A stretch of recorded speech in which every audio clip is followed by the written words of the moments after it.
The scene opens in a city where Lin, a young boy, is sitting on a bench. Although he appears to be a middle school student, his true age is a secret. He works as a streamer on a live broadcasting platform, presenting himself as a high school student to entertain a number of bored girls who frequently send him gifts and support. He has never introduced himself to any of them, and they would likely never believe the scene unfolding before him. The scene shatters all his beliefs when a purple beam of light descends, and as everyone else looks on in awe, a massive eye with numerous legs appears, announcing itself as Agatha Nicholas, the great ancient god. The people are terrified and speculate whether this is a 4D projection or something real. Lin feels as if the voice has erupted from nowhere in his mind. Agatha informs them that they should feel honored and excited, and requests their response to his summons to become his warriors and fight for him. A shield encases the people, preventing them from leaving. Agatha warns them not to attempt escape, as the protective membrane blocks any intrusion from the chaotic void, making escape impossible. Agatha grants them 10 minutes to come to terms with their new reality. After 10 minutes, he will return to assign their first quest, so they must be prepared. Lin feels as though he has stepped into a scene from a novel. He observes others frantically trying to contact their loved ones, but without any connection, they are unable to reach out. Lin wonders what is happening, reflecting on his youth and how he hasn't fully enjoyed life yet. He questions why he has been dragged into such a situation. Nearby, as Lin stands by the bench, a man, furious and desperate, throws the bench towards the sky in an attempt to break through the barrier. However, the bench falls back and lands on him. The onlookers are horrified by the man's condition and fear he might be dead. Terrified by the sight, they are reluctant to approach the edge again. Lin notes that such reckless behavior in this situation could indeed be fatal. With no signal and no way to leave, he ponders what to do next. As he checks his phone, he sees that he has received a gift from the distant future, and a wheel appears on the screen. The wheel displays various options like talent and lottery. Observing the reactions of others, Lin realizes that this wheel seems to be a unique feature on his phone. He wonders if this is some kind of cheat plugin. He taps the screen to spin it 5 times, collecting the rewards, and starts to believe that this really is his cheat plugin. Compared to earlier, he now feels surprisingly confident and less flustered. He decides to explore the features provided by the cheat plugin, beginning with the talent bars. He reads descriptions of talents like Trash Can and Master of Peeing and wonders about their purpose. Given their low rarity, it's understandable that they might seem somewhat useless, but he hopes the blue talents are more promising. As he examines the Invigorated Man talent, he finds it to be even less appealing than the white talents and fears that the gold and red ones might be equally disappointing. When he checks the highest rarity talent, which is labeled as Nab, he wonders what makes it special. Reflecting on his newfound confidence, he initially thought it was the cheat plugin that was boosting his self-assurance. However, it now seems that his confidence might actually stem from the red talent he acquired. The talent seems to help him eliminate fear and regain composure, which is impressive, but he wonders if that's all it does, or if he's overestimating the power of the cheat plugin. Next, he examines the epic talent of Kept Man. He reads the description and acknowledges that while many people dream of being supported by a wealthy woman, the talent feels a bit strange. Suddenly, the talent begins to glow, causing Lin discomfort.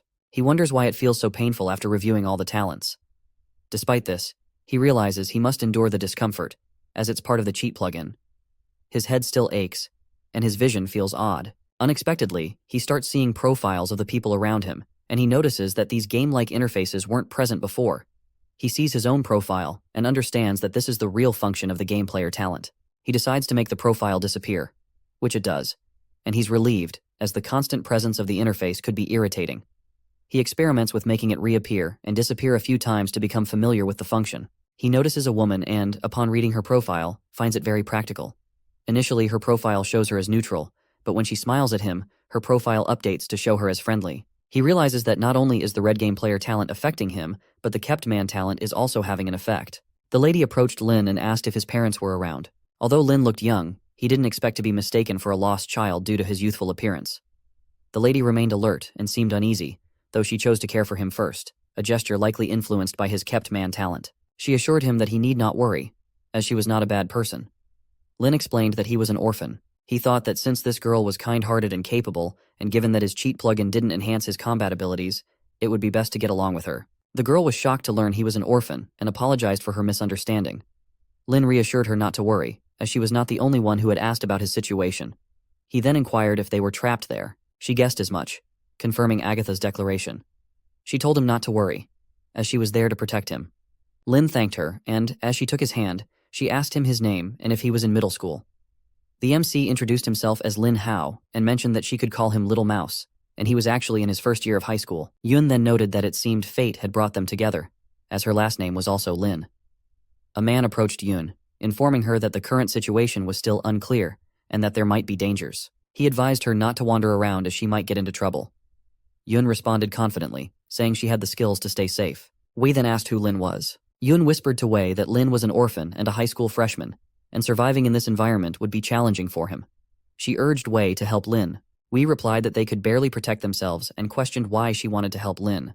Yun indicated that Lin was well-behaved and could be helpful if shown how to greet properly. Lin greeted Wei, and after some consideration, Wei agreed with Yun's suggestion. Lin thought that Yun really had a bodyguard and appeared to be not only tougher than he was, but also wealthy, beautiful, and intelligent. He checked Wei's profile and noted that his attributes were all high, wondering if the profile was warning him about something. Then Agatha returned, announcing that most of them had already realized what was happening. However, since they all came from a world of absolute civilization and lacked experience in real combat, they could not yet be considered true warriors. Their first quest would be a trial through a dungeon instance. They would be randomly placed in various instances on the ground level to combat monsters. Wei noticed Lin's reaction and saw that he was utterly stunned. Lin thought the situation was outrageous. As he examined Agatha's profile, he wondered if the kept man talent even worked on ancient gods, which would be quite impressive. Agatha reassured them that he had no intention of allowing his beloved warriors to die in vain. While death in the instance wouldn't be real, the pain would be just as intense. He encouraged them all to fight bravely, looking forward to their performance. With that, they were all summoned to their respective instances. As Lin opened his eyes, he found himself lying on the ground. Looking around, he noticed some people nearby and wondered why there were insects crawling around. One person complained about hating spiders. Lin thought that if Yun and her boyfriend weren't there, he would be in trouble. He speculated that their first instance might be a spider cave, and he questioned why everyone seemed so worried. Then Lin saw the large spiders and understood their fear. One man squeezed a spider and asked why everyone was panicking. He urged them to remain calm, pointing out that there were only a few spiders. He reminded them that humans, as apex predators, have evolved over hundreds of millions of years to reach the top of the food chain, so it was perplexing to fear a few insects. He asserted that with their greatest weapons, intelligence and unity, they could defeat even 100 more spiders. Lin checked the profile of the man and thought he appeared to be the strongest in the group. Unfortunately, he was male, and Lin's talent wouldn't come into play here. Moreover, it wasn't easy to form connections with a man. A stone emerged from the ground, revealing the details of the first quest Spider Matriarch's lair. As Lin read the description, he realized that the cave's humidity was ideal for insects, and suspected that even larger and more dangerous creatures might be deeper inside. The others discussed whether to proceed together, with one person expressing concern about the crowd and the risk of someone getting left behind. Lin thought it would be best to enter in small teams to avoid making too much noise and to provide mutual assistance. However, given his young appearance, he doubted his suggestion would be convincing, and he wasn't sure they would listen to him. He decided to observe how things unfolded and noted that if the ancient god wasn't lying, charging in recklessly might actually be feasible, since they wouldn't die anyway. Then a voice, unmistakably Agatha's, echoed through the cave. He informed them that this was their first quest, granting them a special prompt. They were instructed to enter the cave, struggle through the night to survive, and venture deeper. If they lingered in one place for more than a minute, the Spider Matriarch would attack them directly. The group wondered if encountering the Spider Matriarch would spell disaster for them. A boy hesitated about whether to enter or not. The man replied that he didn't know but urged everyone to head inside, asserting that it was just a spider and they had weapons, so there was no need to fear the monster. Lin decided that since they wouldn't truly die here, he might as well go in and broaden his horizons. As they proceeded, most of them were frightened by the numerous spider webs around them. The boy noted that Agatha had mentioned there would be 10 people in each group, yet there were only 9 present. The brave man asked if the boy had overlooked the kid trailing behind, suggesting that the kid, who wouldn't be much help, should stay at the back. He argued that allowing a child to lead could be disastrous, and that the kid was probably weaker than the women in the group.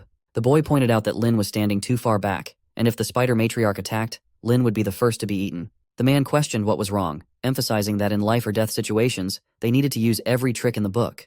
He asked if the boy wanted to replace the kid with someone else to bring up the rear. The boy started to feel that the man's words made sense. As Lin was walking, a spider attacked the girl ahead of him, killing her, and blood splattered onto Lin. Lin wondered if she had met her end so soon. The others were shocked to see a spider attack and kill a girl. The man, sensing something was seriously wrong, urged everyone to split up and leave the area immediately. Lin was taken aback by this order, realizing that the man wasn't the leader, and splitting up now could lead to their deaths. Standing in front of the spider, Lin thought about how he couldn't afford to worry about others, and considered that he might be the first to face trouble. Running away wasn't an option. Exposing his back to the enemy was too risky. He picked up a stone and wondered if he could even harm the spider with it. He debated whether self-defense moves might be effective, but suspected that the sliding technique probably wouldn't work on spiders. Nonetheless, he needed to try something. He couldn't afford to die without putting up a fight. Just as he was about to attack, he discovered that the spider appeared friendly towards him. Lin wondered if it was due to the influence of the ancient god, or if his kept man talent was somehow affecting the spider. He was surprised that the red talent was proving to be so powerful and useful. As the spider came even closer, Lin pondered whether this talent had any special effect on the creature. Lin considered taking advantage of the spider's apparent friendliness to strike, but when he saw its face, he realized it was acting cute. Unable to bring himself to attack, he set the stone aside, struggling with his moral reluctance to do something unethical. The spider followed him, and Lin reflected on how it had become entirely friendly. It felt morally wrong to strike when it was unguarded, especially since he had developed a sense of empathy for the creature. After 3 minutes of observation, Lin gained a clearer understanding of the spider's strength. The spider was indeed much stronger than Lin in terms of speed and strength, though not vastly superior to humans. Reviewing its attributes, Lin noted that the spider was slightly weaker than Wei. The attribute panel revealed that the spider's strength was nearly double his own, and its agility was triple. Even with a sneak attack, Lin doubted he could defeat it. The spider's strength surpassed that of ordinary humans, but it wasn't powerful enough to kill instantly. The girl had been killed quickly because the spider had been hostile and launched a surprise attack. Lin realized that the ancient god's arrangement was designed to test them. As warriors of the god, they would inevitably face situations where their hands would be stained with blood. Lastly, Lin reviewed the attributes, including strength, but he was curious about the mentality stat. He wondered why his own mentality was so high, speculating if it could be attributed to the invigorated man talent. He pondered whether a high mentality attribute might grant him superpowers, like telekinesis. However, when he tried to use his mind on the spider, he found that such powers did not manifest. Deciding to stop overthinking, Lin reassured himself that his kept man talent would keep him safe from the spiders, so he might as well explore the cave further. He hoped that someone might unleash their potential at a critical moment and clear out the spiders, which would give him a chance to get to know them. As he continued, he encountered 2 boys lying on the ground. It struck him that, as he ventured deeper, he had only come across the dead, not the living. It seemed that out of their original group of 10, only 1 or 2 might have survived. Lin had known that splitting up would lead to danger, and now it was evident. Moving further, Lin jumped down to find dead spiders and some remains of spider monsters. He came across a man's corpse and noted with a sense of grim respect that the man had managed to kill 2 spiders before dying.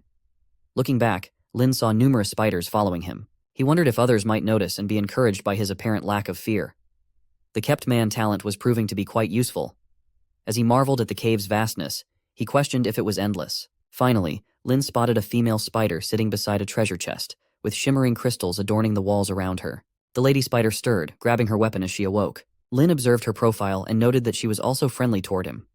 He wondered if she was the ultimate boss on that panel, and whether the kept man talent was still in effect, ensuring she wouldn't attack him. The ancient god's mission only required him to delve deeper into the cave, not necessarily to defeat any monsters, so technically, he had already fulfilled the objective. Confused about the situation, Lin considered that the spiders might not be very intelligent, possibly leading him straight to the spider matriarch intentionally. He speculated if they were trying to set him up with her, realizing that they were probably hoping he would become their dad due to their familial connections. The spiders placed Lin in front of the spider matriarch. As she approached, he introduced himself, asking her to call him Little Mouse and inquiring about her own name. She simply touched his cheeks, and he felt a chill from her cold hands. Lin hoped she would at least say something, feeling frustrated that he couldn't use his silver tongue effectively if she remained silent. As he tried to speak again, she placed her hand on his chest and tore his shirt off, leaving him stunned. He protested, trying to explain that many paths lay ahead and that safety was crucial. He stressed that endangering herself would distress her family and that she should think carefully. Ignoring his protests, she covered his mouth with a spider net, rendering him speechless. She then bound his hands and legs with the same net, restricting his movement. Lin, feeling a mix of shock and dread, thought his years of innocence might be coming to an end. However, he was unprepared for what would happen next. To his surprise, the lady spider was not intending to harm him, but instead wanted to dress him in a garment made from her own spider silk. Despite his initial fear, Lin found himself relieved that the situation was less dire than he had imagined. He checked her description again, realizing that her greatest desire was simply to help someone change clothes. Grateful for the unexpected gift, Lin thanked her and offered to help clean up the room. The lady spider did not respond, instead pointing to a treasure box. Lin remarked that items left in a box for too long without being aired out could become moldy, and that she seemed to have difficulty moving on her own. He offered to help her with the box, hoping to avoid any further complications. As he approached the box, he thought about its potential value, hoping it wouldn't let him down. Just as he touched it, the ancient god's voice echoed, expressing surprise that anyone could have made it this far without defeating any monsters and still receive a reward. Lin glanced around and noticed that the spiders seemed to be sleeping and unresponsive, wondering if he was the only one who could hear the ancient god's voice. He questioned if such an achievement was truly remarkable, and if there would be a traditional reward for completing the mission perfectly. Agatha responded, indicating that achieving the highest level of reward was theoretically impossible. The box opened, revealing a blinding light that obscured Lin's view. He wondered if the ancient god had gifted him legendary golden gear. To his surprise, the box contained only a book. Agatha explained that it was a golden class exchange tome of epic quality, and instructed Lin to touch the book to receive detailed information and activate it through thought alone. Lin contemplated the situation, noting that the ancient god seemed to be offering a shortcut to gaining additional benefits as long as he exploited the rules. He accepted the tome, ready to explore its potential and see how it could aid him in his journey. As he touched the book, information began to flood his mind. He realized that the so-called class exchange tome could grant him a skill recorded within it. Choosing this skill was akin to selecting a class in an online game, but it offered him only one option: Monster Contract Master. As the name suggests, this class allowed him to enter into contracts with monsters and have them serve him. The ritual for establishing such a contract was straightforward. However, it required that his mentality surpass that of the monster, and the monster must not resist for the contract to be successful. He wondered about the origin of the ancient god mentioned in the book, the story behind the tome, and the origins of the class itself. Unfortunately, the book only introduced the skill of the class without providing any background information. The opportunity to gather more context was lost. Currently, he could only contract with one additional monster. To extend his abilities further, he needed to cultivate and become stronger. However, the book did not provide any guidance on how to cultivate, which left him frustrated. In battle, he could summon contracted monsters and control them with his mind to perform various actions. He wondered if this was like Pokemon, involving a group fight that felt particularly despicable, yet also seemed like justice, something that suited him perfectly. Although a true warrior should wield a giant sword and slash through everything, he preferred the feeling of hiding in the back and watching his contracted monsters tear apart opponents, with limbs flying everywhere. The book opened, and a screen appeared, asking if he wanted to exchange his class. He thought to himself that from now on, he wouldn't be just a mortal. He selected yes, and considered that he was now the type who hides behind his monsters. A symbol appeared on his hand, and he found that the method for using his class skill came to him intuitively, as if he already knew it. He realized that with a single thought, he could roughly determine the difficulty of contracting with the monsters before him. The spiders were minor creatures from the instance, their mentality much weaker than his, and they surrendered to his charm easily, which made the contract difficulty minimal. The lady spider approached him, shocked to see her humanoid form. He asked if she needed anything from him. She gestured, but he couldn't understand her intent. He noticed simple words written over her, which led him to question whether she was the instance boss and why the contract difficulty was still low. Her mentality was rated at 6 points, only 2 less than his, so theoretically, contracting her should have been much harder than the common spiders with only 2 points of mentality. Comparing his stats to hers, he noted that her level and attributes combined were much stronger than his. He wondered if the contract process was influenced by the class skill, and if this meant that in future contracts, he should target the matriarch monsters, those with slightly weaker mentality but significantly higher strength. He told the ancient god that, since he was now a monster contract master, he wished to form a contract with the lady spider and then remove her from the instance. Agatha was contemplating this, and Lin mentioned that he felt a bit sorry for the lady spider, who had been confined to a dark and depressing place to guard the instance. He recalled his own experiences of solitude and how he had grown accustomed to loneliness. Agatha assured him that his actions would not violate any rules. Lin was pleased to hear this and praised Agatha, saying she was the best. With that, he made his fingers glow and told the lady spider to begin the contract.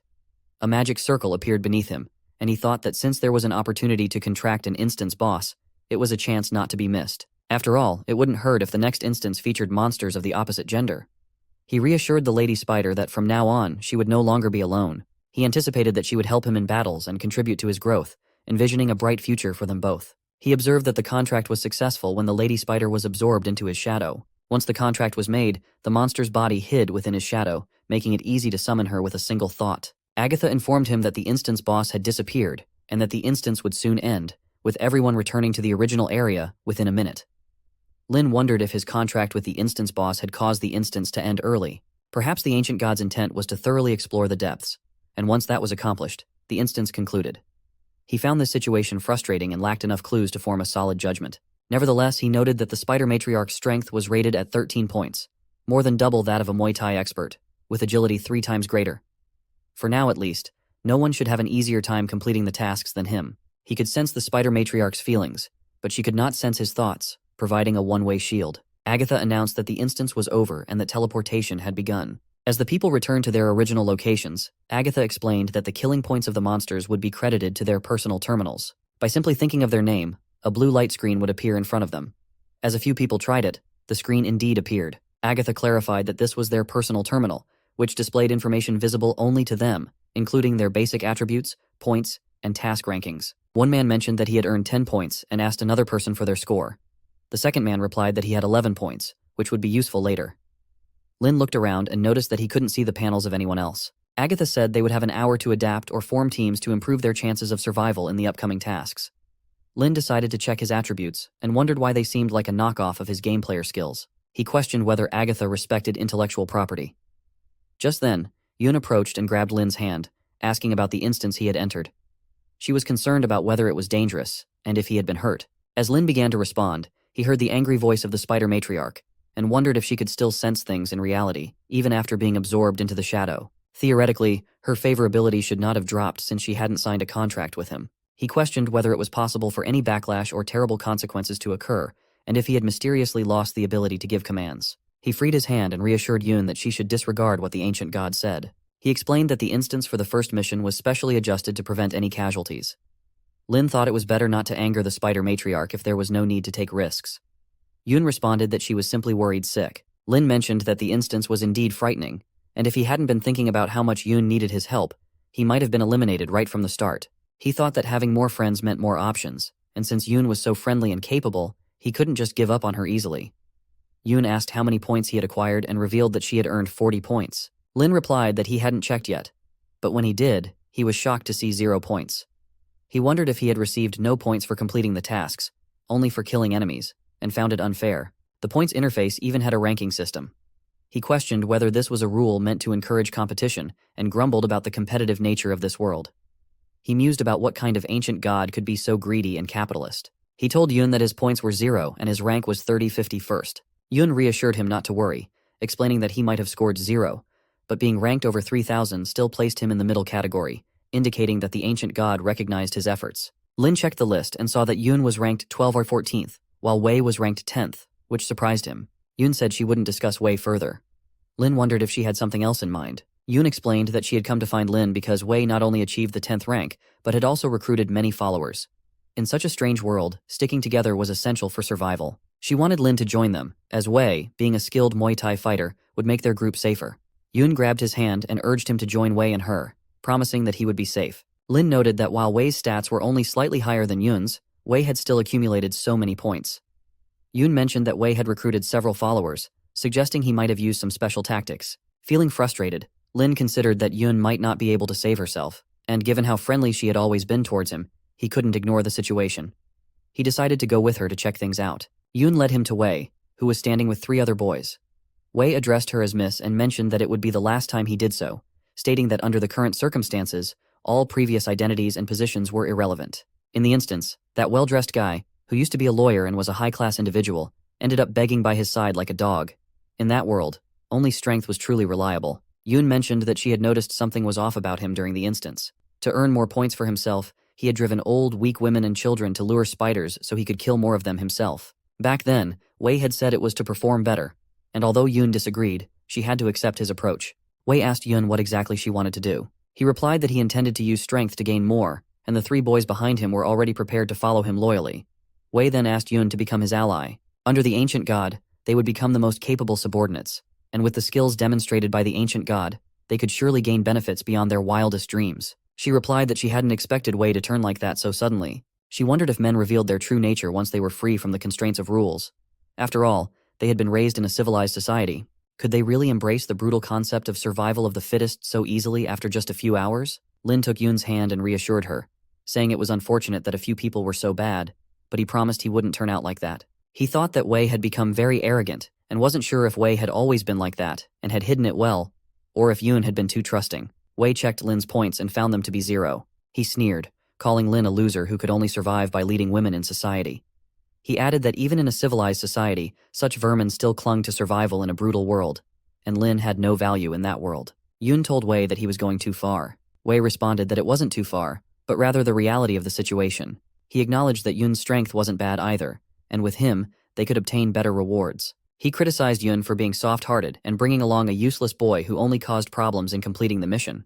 Yoon replied that it had nothing to do with Wei. Since Wei had become so arrogant, they would have to go their separate ways from now on. As she was leaving, Wei asked her to wait. He told her that with her talent and the one she cared about, Did she really think he would just let her go? Yun asked what Wei was planning to do, reminding him that fratricide should be forbidden by the ancient god's rules. Wei responded that, given her knowledge of his strength, he had managed to secure only the 10th rank among 5,000 people, and there were many hidden dragons and crouching tigers. He suggested that if they combined their strengths, they could achieve even more. Yun told him to just dream about it.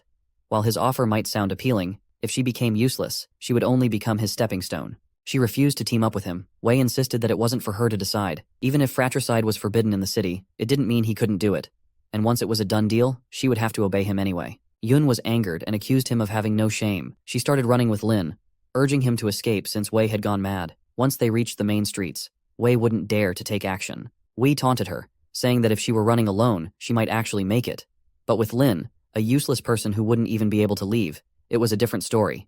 He jumped and aimed a kick at them, but Yun and Lin managed to dodge it. Yun thought she could still escape but didn't want to leave Lin alone. Wei commented on Yun's soft-heartedness, noting that even in such a situation, she was still thinking of Lin. He wanted her to understand that in the current world, being soft-hearted was useless. He then instructed his boys to kill Lin. One of the boys mentioned that it was the main city and questioned if there would be punishment for killing. We asked what consequences there could be, arguing that the ancient god never said they couldn't kill anyone there. Besides, with Lin's 0 points, Wei doubted the ancient god would bother to protect him. Lin, trying to act cute, asked if they were really going to attack him, and if it wasn't too cruel. He wondered if summoning the spider matriarch to deal with them would result in any punishment. The first boy said that a useless kid like Lin deserved to be taken out by them. The second boy agreed, saying that if Wei said so, they had to do it. The third boy suggested that someone like Lin would probably make a great scream of pain before he died. As Yun moved towards Lin, Wei stopped her, telling her not to think she could get past him. He said she should watch how Lin would be tormented, and that this would make her understand what kind of world they were in. Lin thought that even if there were a punishment for killing, he couldn't just let them kill him and end up dying without a fight. He said that if that was the case, he wasn't stressed anymore. He then summoned the spider matriarch and told everyone to prepare to tremble in fear. One boy wondered if that was the spider monster from the instance. Another boy ran away, scared. The spider matriarch glowed ominously, instilling fear with her power.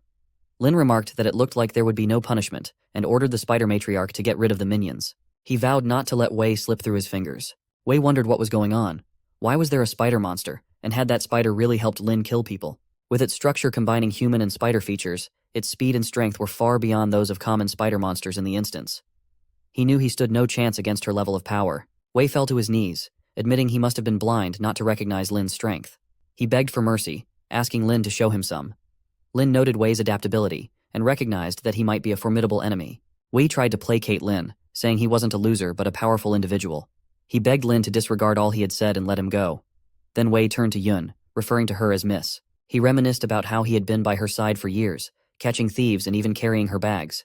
Yun responded by punching him, accusing him of daring to bring up such things. She said she must have been blind not to see that he was arrogant, insincere, lowly, and shameless. The thought of having once trusted Wei made her furious. After saying all this, she kicked him, sending him sprawling. Yun declared that true manhood was about standing tall and facing death bravely. She told Wei to look at himself and see if he measured up to that standard. She called him disgusting. Lin thought that Yun had demonstrated real skill by toppling the muscular man with a single kick. Her actions showed not only kindness, but also a strong attitude against evil. It seemed she was right, and having a partner like her in such a world was essential. Yun then apologized to Lin, saying it was her mistake in judging people that had led him into danger. Lin told her not to say such things. Yun mentioned that she had planned to help him escape, but it was no longer necessary. She then asked what Lin planned to do with Wei. Lin thought they couldn't keep someone so ambitious and adaptable. Wei begged to be let go, admitting that even without the spider matriarch, he couldn't compete with Lin. The spider matriarch advanced with her weapon, and Wei, now terrified, pleaded for her not to come closer. Yun wondered if Lin was planning to kill Wei. Although Wei had done too much, she had known him for a very long time. Yun decided to set aside her past trust in Wei. He had just shown murderous intent towards Lin, and she saw no reason to ask Lin to spare him. If anyone was to blame, it was the ancient god who seemed to turn every decent person into a devil. Lin noticed Wei's downcast expression and remarked that Wei had already been punished by Yun. Seeing how sincerely Wei was apologizing, Lin decided to move on. However, the spider matriarch continued to approach Wei. Lin wondered if the spider matriarch still intended to attack Wei. He told Wei not to harbor any killing intent towards him, explaining that he had made a contract with the spider matriarch by chance. She would attack anyone who wanted to harm Lin, and he couldn't control her. Wei dropped to his knees, insisting it was a misunderstanding and that he had no intention of killing Lin. Despite his pleas, the spider matriarch was poised to strike. Lin considered suggesting that Wei go back to rejoin his followers. Just then, Agatha intervened, stating that his warriors were not allowed to hurt each other within her space. Lin thought about how Agatha's friendly demeanor had been effective, given that she had allowed him to kill 3 before without stopping him. Wei, realizing the situation, claimed that since they were all warriors of the ancient god, there was no reason to fight among themselves. He swore to remain the most loyal servant of the ancient god. Lin saw an opportunity to test the limits of the ancient god's influence.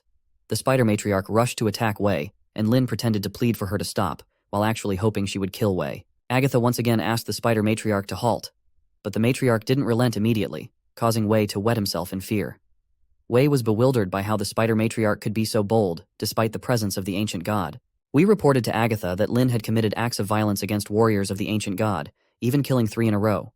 He requested that Agatha impose divine punishment on Lin. Lin felt relieved that the spider matriarch had only stopped short of attacking him, and it seemed that for now the situation remained under control, with no major problems expected. Tun thought that Lin's claim of not having full control over the spider might mean he could still be okay. Wei ordered Hanny to hold Lin accountable, arguing that even though Lin wasn't the direct murderer of those 3 lives, the despicable spider couldn't escape responsibility. Wei demanded that the ancient god eliminate the spider monster immediately, warning that otherwise he couldn't predict how many more people might be killed. He considered it a stroke of luck for Wei that without the spider's protection, Lin might face difficulties. Wei felt he had plenty of ways to deal with Lin later, just as long as no one else was killed in the process. Lin acted innocent, claiming ignorance of the rules and asserting that Wei had held a grudge against him all along, which was why the spider had acted. Agatha declared that from now on, the rule prohibiting warriors in space from harming each other would be strictly enforced. Wei was shocked and puzzled, questioning why the ancient god hadn't punished Lin and what kind of luck he had. He wondered if Lin had some sort of cheat. Lin reassured everyone that no one would be harmed further and instructed the spider to retreat into the shadows. He then informed Yun that they were safe now. Wei was frustrated and unable to accept the situation, as 3 of his minions were dead while Lin seemed to escape unscathed and could even continue to move freely with the spider. Wei felt this was unjust and told the ancient god that if such matters weren't addressed, it would undermine the control over the 5,000 warriors. Suddenly, a lightning attack struck Wei. As he fell, Yun wondered if the ancient god had intervened. Lin found the situation both strange and unpleasant. He checked Wei's profile and saw that Wei was still alive. Agatha reminded everyone that the rule against harming fellow warriors in space was still in effect. Lin thought that while killing was prohibited there, it was permissible outside, so it wasn't a significant issue. Yun then asked Lin about the spider monster and whether he was controlling it. Lin replied that he didn't even know how it happened. It was indeed a stroke of luck that the spider recognized him as its master, but he hadn't wanted to kill anyone. He had intended to escape, but he couldn't leave Yun alone. Yun had been so kind to him, and he felt he must protect her at all costs. He just wanted the spider to come out and help. Yun grabbed his hand and reassured him not to be scared, insisting he hadn't done anything wrong. She said their deaths were their own fault, and that even the ancient god hadn't punished him. Lin agreed that they had brought their fate upon themselves. Yun realized that Lin had acted for her sake and had been forced to summon the spider. She felt that she had promised to protect him, but the situation had turned out this way. Lin hoped Yun wouldn't think he was dark-minded. Agatha declared that while the death penalty would be pardoned, the sins committed would remain inescapable, and those who had previously violated the rules would receive their punishment. Before Yun and Lin could fully grasp the situation, Lin suddenly disappeared. Yun expressed her disbelief at how things had unfolded and hoped that he would be safe. Li emerged from a portal, reflecting on how unpredictable the ancient god was. He had said they wouldn't pursue the matter, only to act suddenly and do so. The spider appeared, and Lin thought about being more cautious in the future.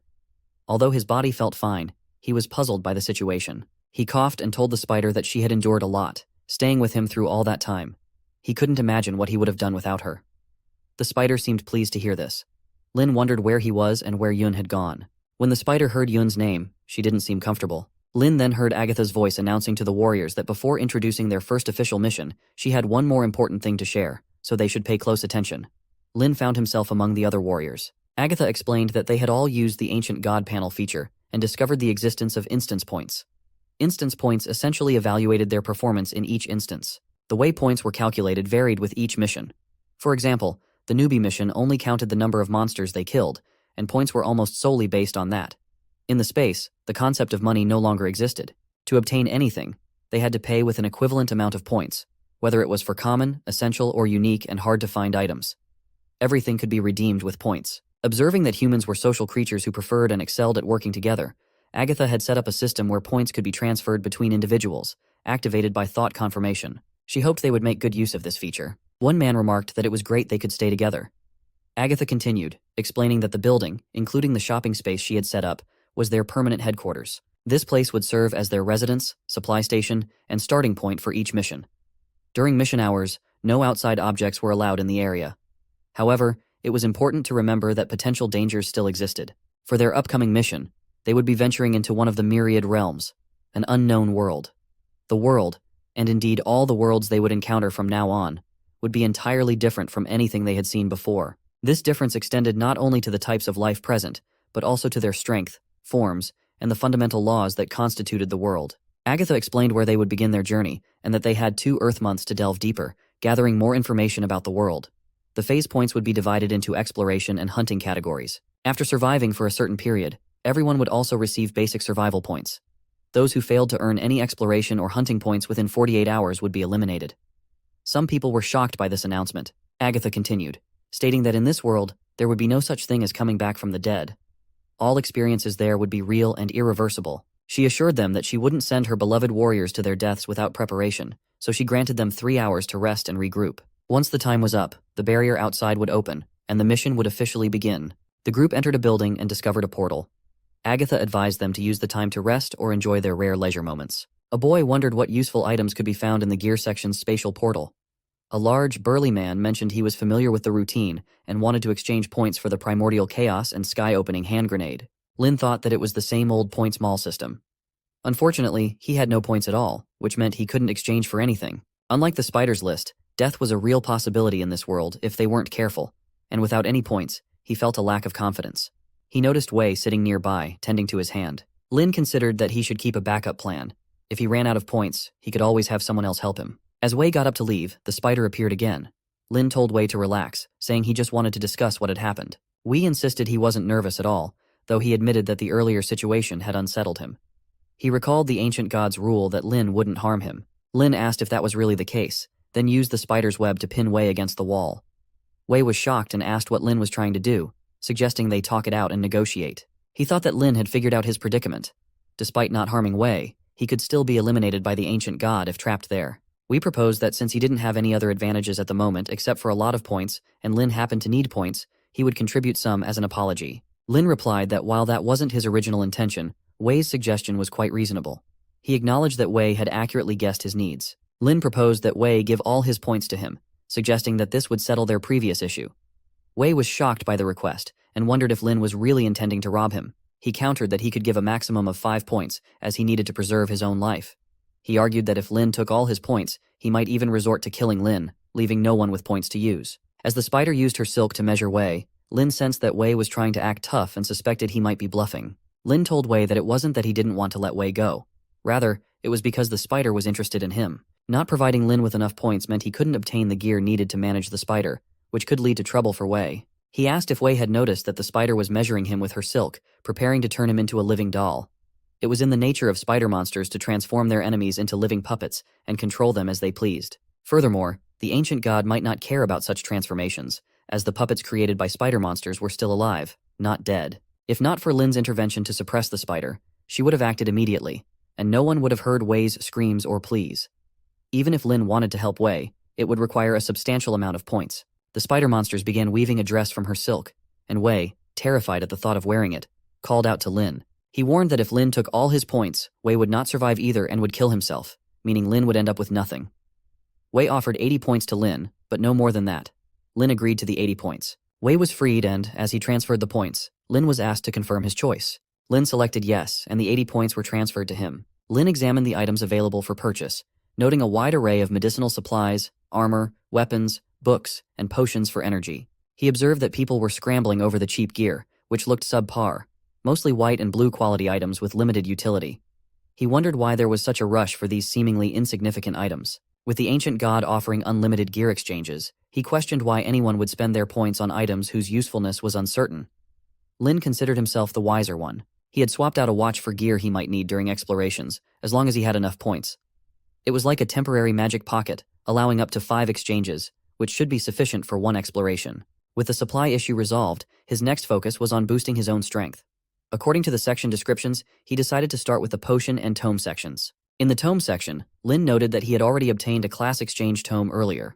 He found that the tomes were divided into 3 categories: warrior, mage, and priest. However, his class, Monster Contract Master, wasn't listed, which led him to wonder if it might be a hidden class. The price for even the cheapest common white quality class exchange tome was over 200 points, which he considered quite steep. As he reviewed the descriptions of various items, Lin noticed a man's profile and thought that despite having many points, he couldn't possibly upgrade to level 1.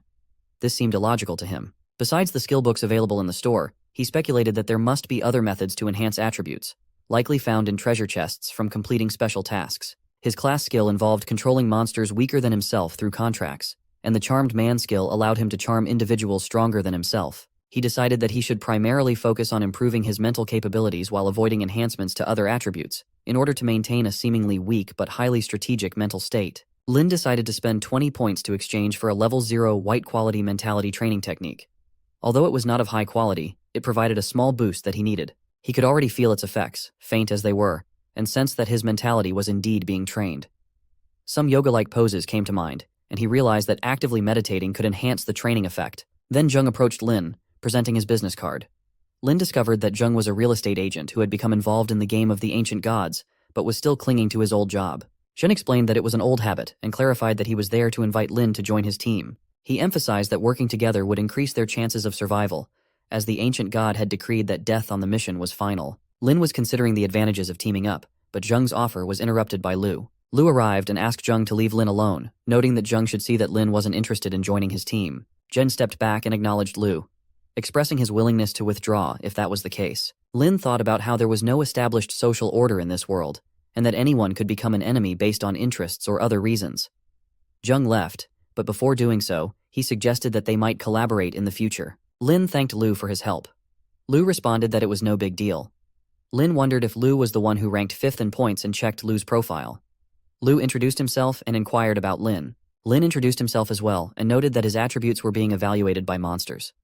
He realized that Lu had probably exchanged for multiple training skills at once, given that he was training 3 attributes simultaneously. Lin then asked Lu why Jung had been targeting him, and if Jung had been trying to cheat him out of his points. Lu explained that Jung was selecting teammates, and Lin, having redeemed the temporary on-the-go shopping assistant, offered the best value for money compared to those who hadn't exchanged anything or had made random gear purchases. Despite Lin's youth, he showed considerable potential.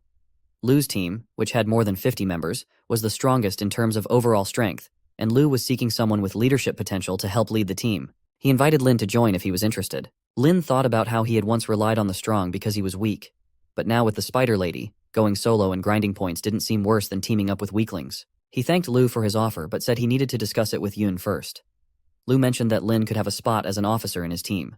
Just then, Wei arrived and called Lu captain. He noted that Lin seemed promising but could also be quite arrogant and might not want to cooperate. Wei was concerned that if Lin joined their group, his own position in the team might be at risk. He wanted to discuss this with Lu. Lu remarked that Lin was young and inexperienced, always deferring to his sister, and questioned how Lin could have any independent thoughts. He added that if Lin didn't want to join, he wouldn't be forced. Lu suspected there was some friction between Lin and Wei. Wei acknowledged Lu's sharp observation, admitting there was a small misunderstanding, but assured Lu that if Lin agreed to join, Wei would bow down first. However, Wei worried that Lin might hold grudges once he gained power. Lu reassured Wei not to worry, suggesting that if Lin personally addressed the conflict, they could resolve it. Both Lin and Wei were important teammates, and Lu wanted to avoid any infighting. He emphasized that their attributes, next to his own, were among the best purchased by the team to quickly enhance their combat power. They needed to use their abilities effectively and contribute significantly to the mission. Wei added that the strong should protect the weak and the wealthy should help uplift the poor. As Lu received his sword and gloves, Lin thought about how being someone who had received focused resources from the team certainly accelerated strength enhancement compared to going solo. Lin reflected that he was only formidable due to his spider monster, and once Wei saved enough points to exchange for such amazing gear, he might bypass the spider monster to attack him directly. Lin anticipated that revenge would be sweet, even if it came after 10 years. As Lin walked, he realized he hadn't given a name to the spider lady, and it felt odd calling her that. Since she always liked to chirp, he decided to call her Chirp. She appeared and hugged him, and he asked her not to get too excited, relieved that no one else was around. Up ahead, he saw Yun. She was happy to see Lin and asked why he was still there. He responded by asking why she was still around. Yoon explained that she had been waiting for him and apologized for the incident with Wei. She then asked him to give her his hand. Lin asked if she had something for him, and since he didn't need anything as an apology, Yoon clarified that it was a different gift, one from a sister to a brother. She gave him an amulet that could block one fatal injury, advising him to be cautious when exploring unknown territories. Lin recognized the amulet as something that required 40 points, wondering if Yoon had given up all her points. Yoon mentioned she still had some tasks to complete and reminded him to be careful. Lin wondered if she had lost her mind, reflecting on how rare such selfless people had become. As he got emotional, Chirp supported him. Lin expressed that such fools were becoming rarer by the day, and that they should help Yoon whenever they had the chance, making her owe them a huge favor to ensure continued benefits. He then told Chirp it was time to get down to business. With the final 10 seconds left before the mission started, warriors were buzzing with excitement. Agatha's voice rang out, announcing that preparation time was over. As they entered the unexplored areas, they would disperse the fog of folly on the map and earn exploration points. They needed to delve into what the fog of folly was, and Agatha promised to award points fairly. He reminded them that while exploring, he would issue hunting tasks at any time, and completing those tasks would also earn them hunting points. He urged them to embark on their path of battle, struggle, and fight anything that stood in their way, as overcoming these challenges would make them stronger. As the path opened before them, the group rushed to enter. A man remarked that the person ahead had surely enhanced his attributes, making it tough to compete for exploration points, especially with the map in hand. Another man reassured him not to panic, explaining that while they couldn't compete with the top explorers, there were weaker groups behind them as well. They entered a dense forest, and some laughed at Lin, who was lagging behind. A boy told his companion that the unexplored area was vast, and those ahead were starting to spread out. They still had a chance to light up the map and earn exploration points. As the others moved ahead, Lin stopped and summoned Chirp. She appeared, lifted him, and he pointed out the direction. Chirp rushed off at incredible speed. The scene shifted to Lu's team, where a boy noticed something unusual on the map and wondered if there was a glitch in the display. Other teams were puzzled by the sudden line lighting up in the direction they were moving. One of them speculated that it wasn't a bug, but rather a path that had already been traveled before, and they hadn't received any prompts for exploration points. Lin and Chirp traveled that path, and as they rested in a tree, Lin noted that despite covering around 5 kilometers, they had only earned 1 exploration point. He had expected to earn more points, but it was just a small amount. He wondered if the safety zone near the base was too large, and whether the ancient god was hinting at the high strength of the monsters and the enormous scale of the map. It seemed that the mission would last a while, requiring them to focus not just on fighting monsters, but also on survival in the wild. As night fell, Lin reflected on their exploration, attributing their progress to Chirp's excellent mobility. Despite earning 10 exploration points, he hadn't encountered a single hunting mission. With 200 points needed to exchange for a level 0 breakthrough potion, relying solely on exploration to accumulate points seemed impractical. He spotted forest goblins and, upon checking their panel, saw they were indeed common, low-level fantasy monsters. They appeared to be slackers, which might as well have been an invitation to ambush them. These lower-level opponents had weak attributes and couldn't compare to Chirp. As a contract master who valued honor and strength, Lin refused to stop for an ambush. The screen in front of him indicated that he would be rewarded with extra points for an ambush. He told Chirp that, as the saying goes, even a lion uses all its might to catch a rabbit, so they couldn't waste the opportunity. Ambushing was a must. While the goblins were eating, Chirp attacked them, causing them to flee. Lin found the ambush successful and earned 5 points for each goblin killed. He instructed Chirp to continue killing them, believing that with just 17 more stealth attacks, they could exchange the points for a level-up potion.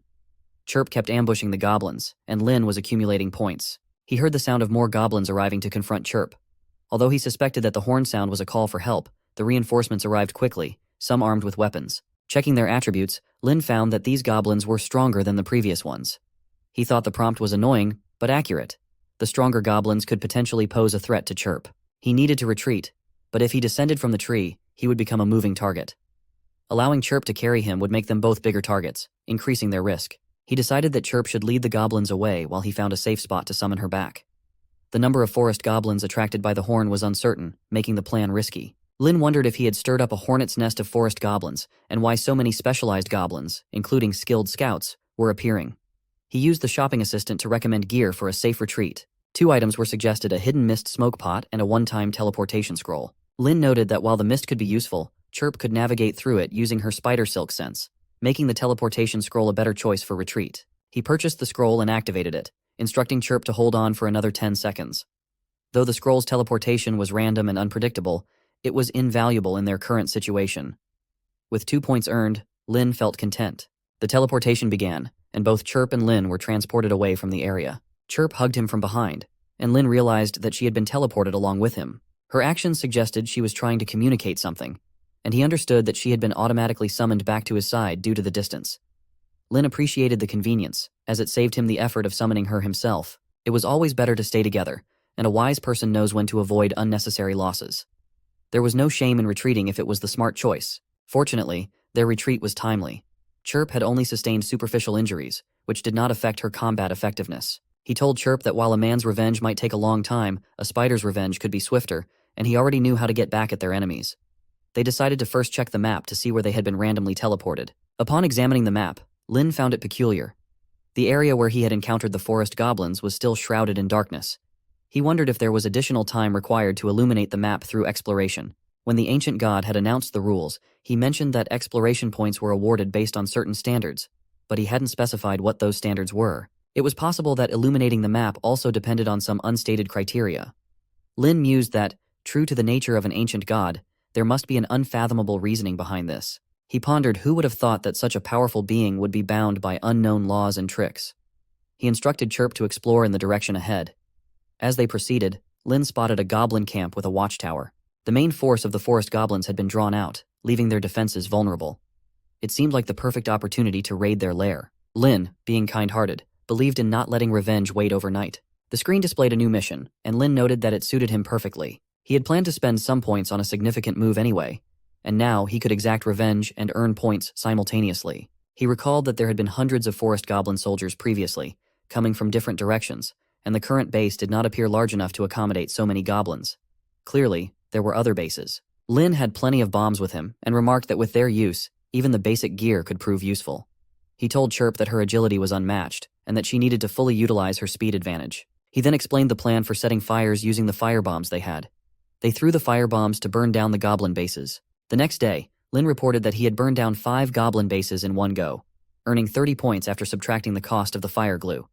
This brought his total to 68 points. With a few more successful raids like that, he would be able to exchange the points for an upgrade potion the next day. However, their actions had angered the regular goblins, who might now be tracking Lin's trail, making the area off-limits for the time being. Lin noted that the areas of the map that had already been illuminated seemed to be free of forest goblins and were relatively safe. Since revenge had been served, it was time to lay low for a while. He reassured Chirp that their retreat was strategic. They could let the enemy chase them while they dodged, still completing missions and earning points elsewhere. Once they had saved enough points for some good gear, they would return to clean out the remaining goblins. Chirp seemed to be saying something when she suddenly turned back to look. Lin asked if Chirp had noticed something. Although he thought it should be a safe place, Chirp's reaction suggested she had spotted an enemy. As Lin and Chirp climbed a tree, he saw Lu with his team. Lin wondered why Chirp had reacted so strongly, and it turned out she had spotted Wei. Lin was surprised to see Wei, wondering if the old man had teamed up with others. Checking Wei's profile again, Lin realized that concentrating most of the points on a few individuals was indeed a powerful strategy. Even if they couldn't level up immediately, they could still accumulate equipment to nearly upgraded attributes. A goblin attacked Lu's team, and Wei instructed his team to watch him. He then drew his sword and slashed at the goblin, cutting it cleanly in half. Lin was shocked by the move. The combination of a level 0 skill, special weapon gear, and enhanced attributes made that slash even faster than Chirp's. Lin knew Chirp wouldn't be pleased to hear that. Lin thought there was no need for a prompt. He already knew that people like Wei couldn't be left unchecked. Lu instructed his team to fully complete the exploration task to earn points as team resources, ensuring fair distribution after the exploration was over so everyone could benefit and become stronger. The others praised their captain's wisdom. Wei, however, believed that the warriors did not understand that fair distribution did not mean equal distribution. As a primary combatant, he would naturally receive more points. The truth was that the strong became stronger. After this mission, Wei planned to use 100 points to acquire monster-repelling weapon oil for his chain blade. With his skilled flying blade slash, he could easily take down Lin's spider monsters. As for Lin, Wei intended to deal with him slowly and meticulously, and he would handle Chirp later. Just then, Chirp arrived and decapitated Wei. Lu saw this and warned his team to be on alert. They wondered if it was a spider monster that had already killed Wei. The sight of it frightened them all. Besides the goblins, were there such powerful monsters in the wild? Lu was shocked and pondered how, despite Wei's enhancements, he was no match for the spider monster. He wondered what would have happened if it had been him facing it. He decided to avoid glancing in that direction. Chirp disappeared, and Lu declared that no matter what the monster was or where it came from, it had killed his teammates, and Lu would never ally with it. The others were relieved, thinking that Lu scared the spider monster away, and they felt safe as long as Lu was there. Lu, however, felt it was a miracle that the monster had left on its own. He nearly collapsed from exhaustion and wondered where the spider monster had come from. The whole team was frightened, and Lu hoped that a pep talk could boost everyone's morale. On the third day, a boy and a girl were being pursued by a goblin. The girl complained about how fast the monster was and how their weapons couldn't hit it. She wondered how they would get rid of it. The boy replied that he knew what to do. He aimed the crossbow at her leg, intending to shoot and make her fall. He mentioned that by using her as bait, the monster would no longer chase after him. She retorted, saying that he had relied on her family to secure his household registration, and questioned how he could act so callously towards her. Zhang told her to be quiet, asserting that her family knew he was poor and had demanded a huge dowry. He had wanted to leave her for a long time, and now he needed to survive and break free from the constraints of reality once and for all. He was determined to stand out in this strange world. Just then, another goblin attacked Zhang. After the goblin was dealt with, a few more were killed as well. Lin was examining the map and noted that the previously well-explored areas were now dark, because the forest goblin army had invaded and taken over. Following the ancient god's mission instructions, Lin realized that the tasks arranged by the ancient god were not child's play. The worst-case scenario was that if they couldn't stop the forest goblin army from advancing, most people would be trapped in the safe zone and die after 48 hours due to a lack of points. Someone like Lin, a strong lone wolf, could only engage in guerrilla warfare against the massive forest goblin forces, squeezing through gaps to complete missions and earn enough points to survive. Then Chirp showed him a goblin corpse. Lin thought about the riddle that the prompt had posed and wondered about the great terror it implied. The ominous red hair on the corpse suggested old age, and despite his experience in countless battles, Lin didn't think it could fool him. As Chirp seemed about to bite the corpse, Lin asked her to wait, insisting that she shouldn't eat it. Lin thought that he wasn't intimidated by the supposed great terror.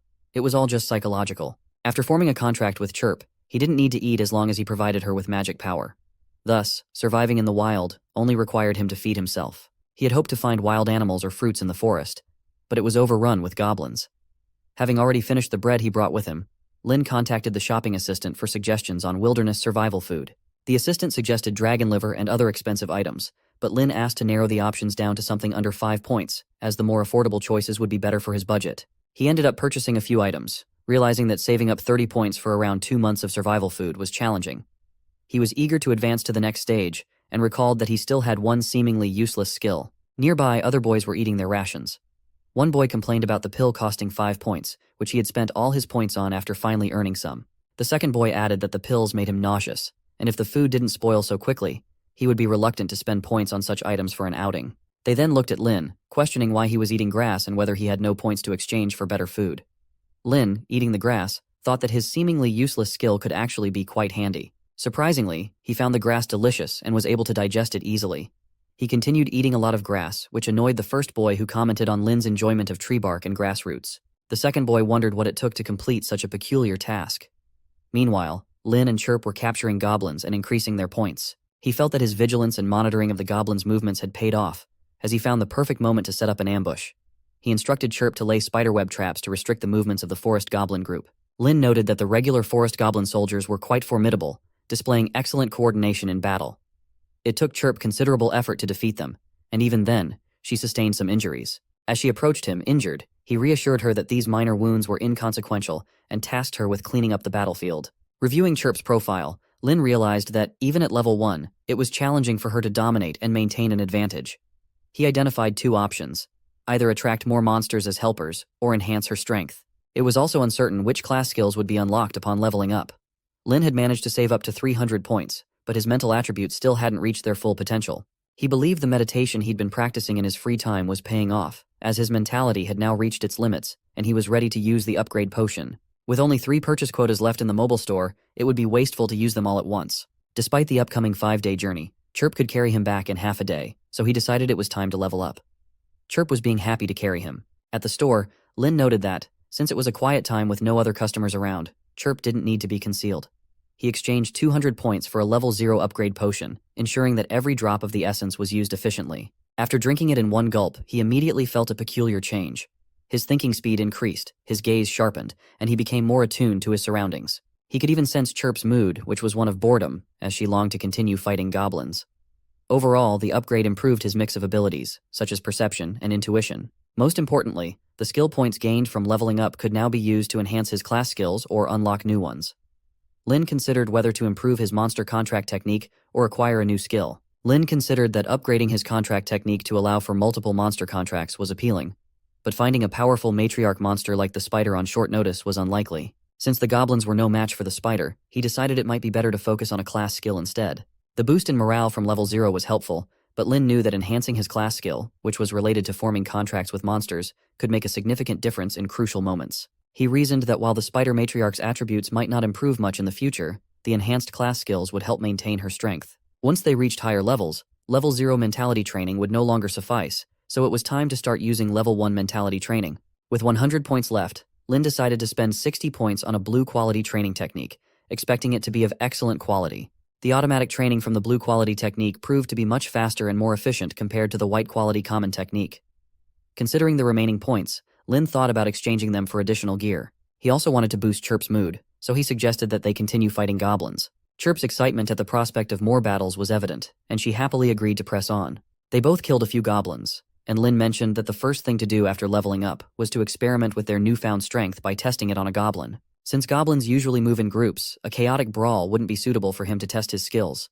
He was thankful to encounter a lone goblin. As Chirp was about to kill it as well, Lin stopped her, asking to handle it himself. She stepped back, and as the goblin charged with a stone hammer, Lin created a shield to protect himself and commented that the goblin was getting exactly what it paid for. He then demonstrated the multifunctional defense orb, which, worth 40 points, could defend against most attacks once activated. However, each time it blocked an attack, the orb's energy was consumed. From current experiments, a full-force attack by a regular forest goblin soldier only used up 1% of its energy. With that level of defense, there was nothing to fear in the early stages anymore. It was time to test his attack power after leveling up. He told her to behold his level 1 full-force serious punch, which was his strongest strike. Despite its power, it had no effect on the goblin, which seemed confused. When the goblin attacked him, Lin ordered Chirp to kill it. Even after leveling up, Lin admitted that he was still the weak mascot with no strength, but his skills had become completely effective. He thought not to be fooled by Chirp's enhancements. She had only gained 1 point in strength and 1 in agility.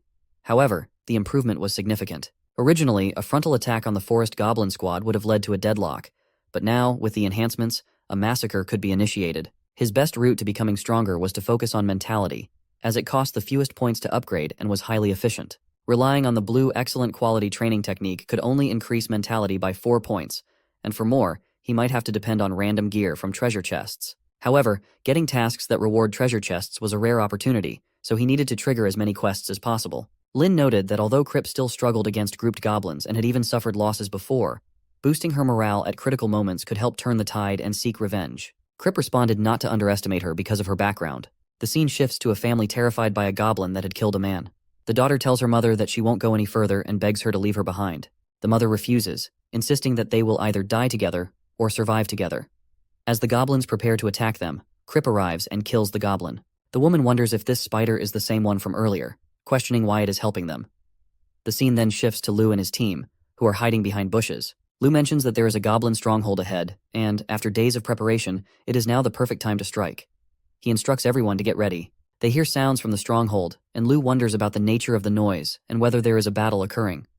He also speculates about the team that acted before his own. Upon investigation, he discovers that it is the spider monsters that had killed Wei.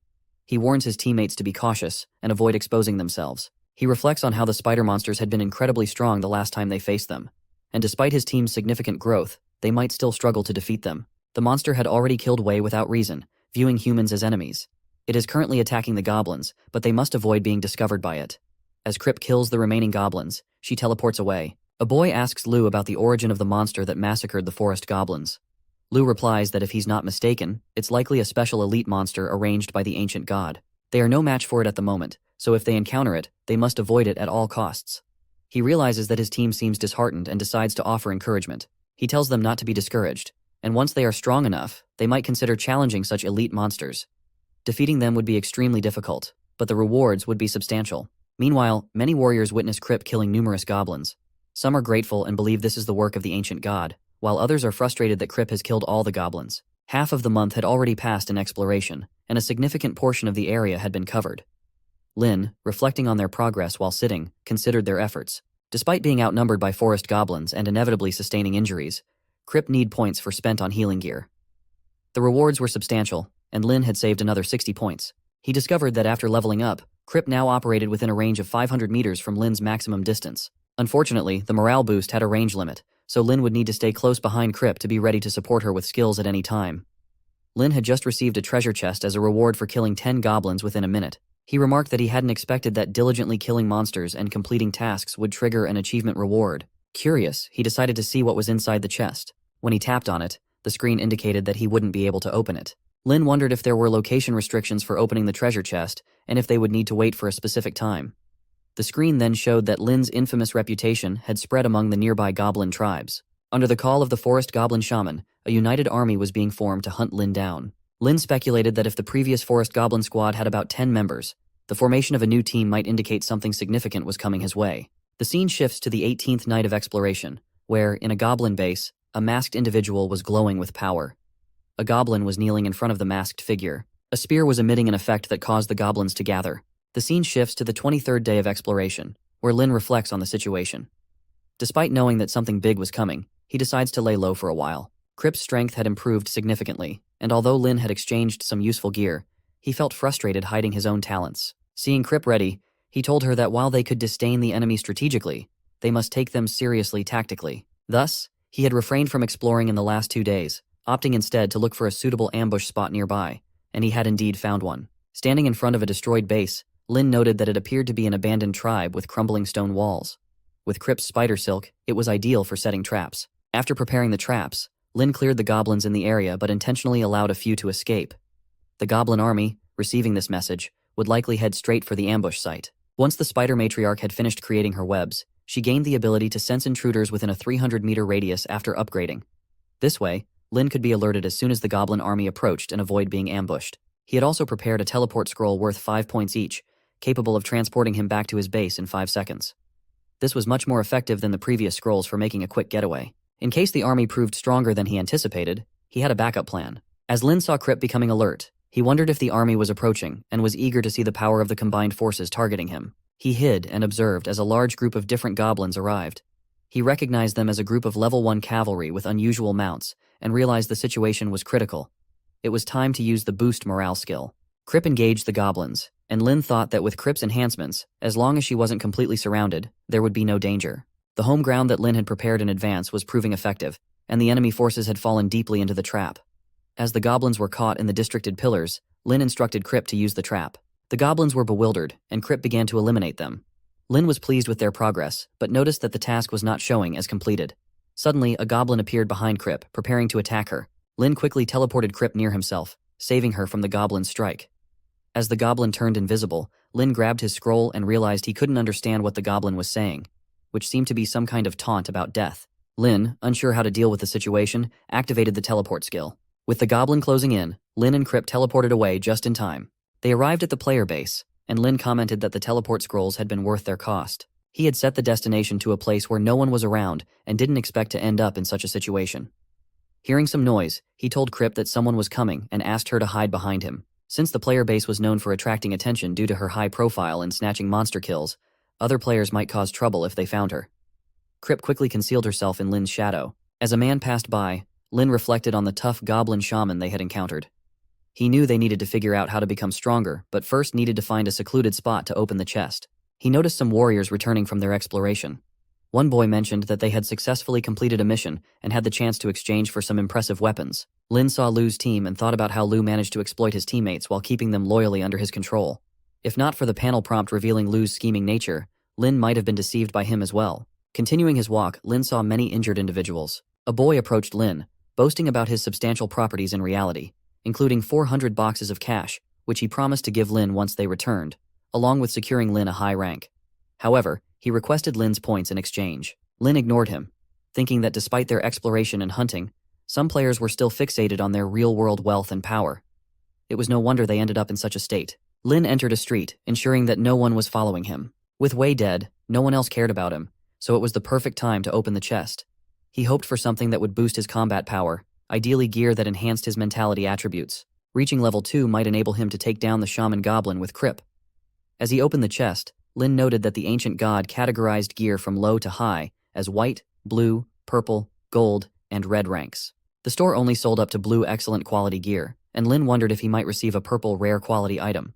Lin was pleased with what he found.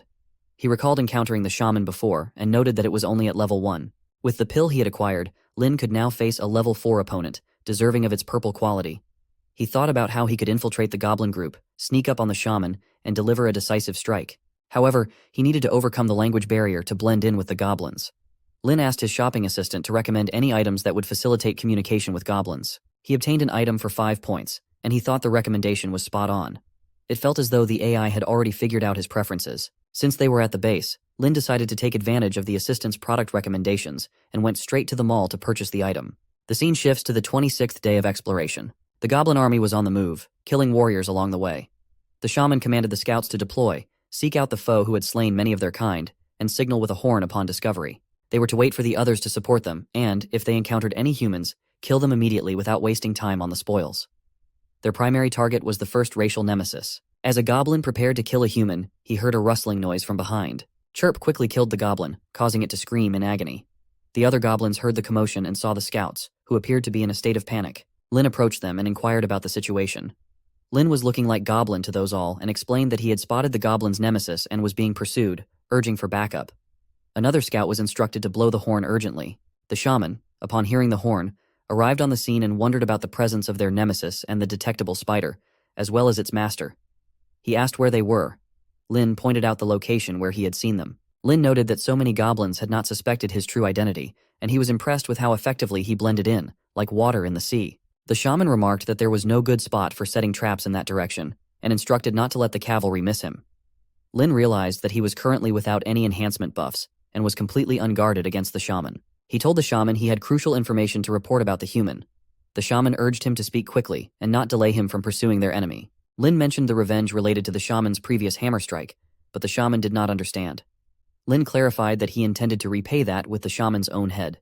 The shaman was puzzled by this and was caught off guard as Chirp attacked from behind. As other goblins moved in to confront Lin and Chirp, Lin activated the boost morale skill. He thought that after dealing with this minor boss, the remaining minions would be easy to handle. Chirp efficiently took them down, and Lin was impressed with the new boost morale class skill. He eagerly anticipated what the third skill would be like, though it would only unlock at level 5. A goblin mentioned that all of their kind carried the blessings of the great shaman, acting as a deterrent. Lin had already killed enough goblins, and if he continued, the deity's curse would haunt him. Lin questioned whether they were serious about this so-called curse. Finally, the screen displayed that Lin's mission was complete, and he received Agatha's chest as a reward. Lin pondered if the increased hatred from the forest goblins was indeed a curse. The mention of the great shaman sounded far more formidable than a regular shaman, likely at least level 2. He thought it might be best to find a way to eradicate the goblins entirely. As he turned, a goblin wondered if Lin was frightened. Another suggested that they might survive the encounter. Lin replied that he planned to separate them and interrogate them individually. If their stories did not match, they could imagine the consequences. He asked where they lived, if the great shaman resided there, and inquired about his strength and other pertinent details. The goblins were terrified, and one of them admitted that Lin was indeed the enemy of the forest goblins. Lin assured them that if they answered honestly, he would make their end as easy as possible, and that they had nothing to fear from him, as he was not a demon. The scene shifts to the stronghold of the ancient god, where the strongest warriors are holding a meeting. Lu notes that everyone must have observed that the forest goblins they recently encountered were significantly stronger than the initial ones. Lei interjects, stating that as monsters grow, they become more powerful, and his only concern is that the monsters might become too weak to withstand a punch after he levels up. Yan adds that unlike those weaklings who couldn't even score a single point, they, as strong warriors, are different. Lu explains that the situation is complex, and that his team was fortunate enough to explore deeper territories and trigger a mainline hunting mission. This mission could be shared with others, and now he is presenting it to them all. He isn't trying to scare anyone, but he believes that when the time comes, none of them will be safe. To survive, they must unite to complete the mainline mission. Zheng, suspecting that Lu might have ulterior motives, urges caution. After reviewing the mission, Zheng suggests that since they are collaborating, a leader is necessary.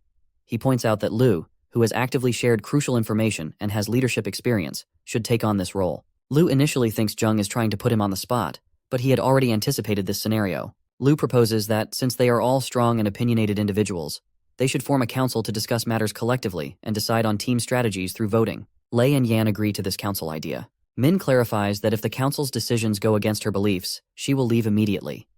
Lu reassures her not to worry, stating that the council is open to members joining or leaving as needed, and they won't question anyone's departure. He then shifts the focus back to business and begins discussing how to complete the main mission. Lin was engaged in eliminating goblins and considered that it was thanks to Chirp's enhanced strength that they had successfully wiped out the elite forest goblin troop led by a shaman. He was determined to keep the fact that he could transform into a forest goblin from leaking out and had interrogated over a dozen goblins.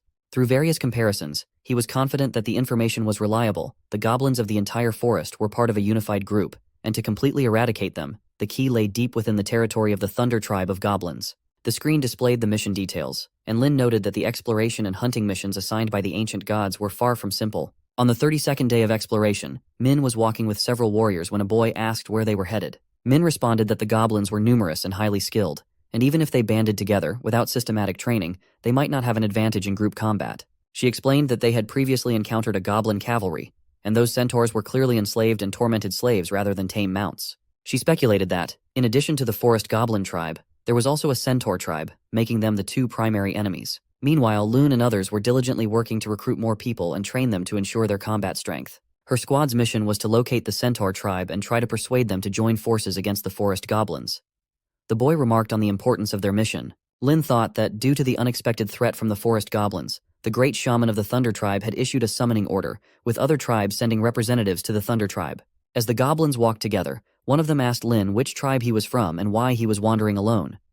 Lin replied that he was a hunter from the Raptor tribe and was hoping to witness the grandeur of the great shaman at the Thunder tribe. He believed that blending in with the group of goblins to infiltrate the Thunder tribe would be a straightforward task.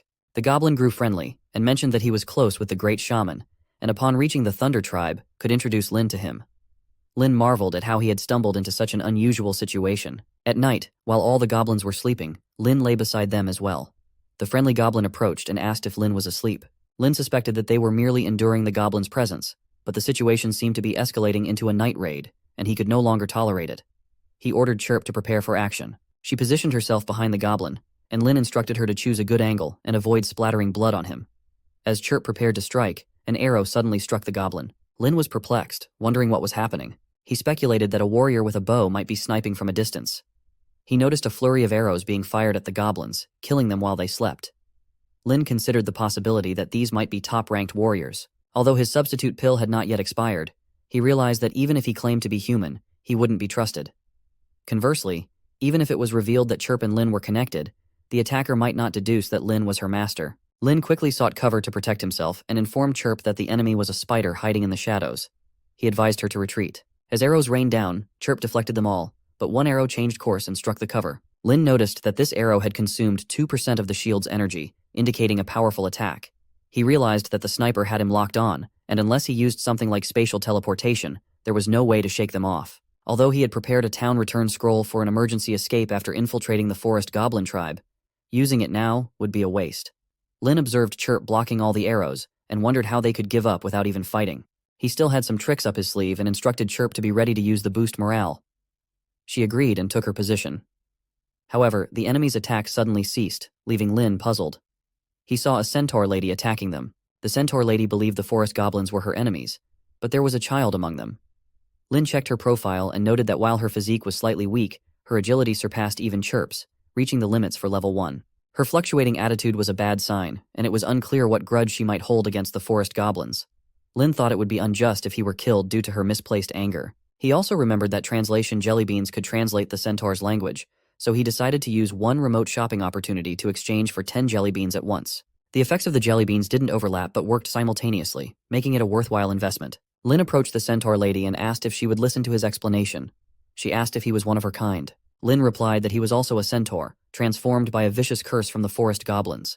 She seemed saddened, recognizing him as a fellow victim. Lin continued, explaining how an evil female forest goblin shaman had killed his family, cursed him, and cast him into the wilderness, hoping he would be hunted down by outsiders and meet his end. Lin chose to endure the humiliation and infiltrate a group of forest goblins with the aim of entering their tribe and seeking revenge on the shaman.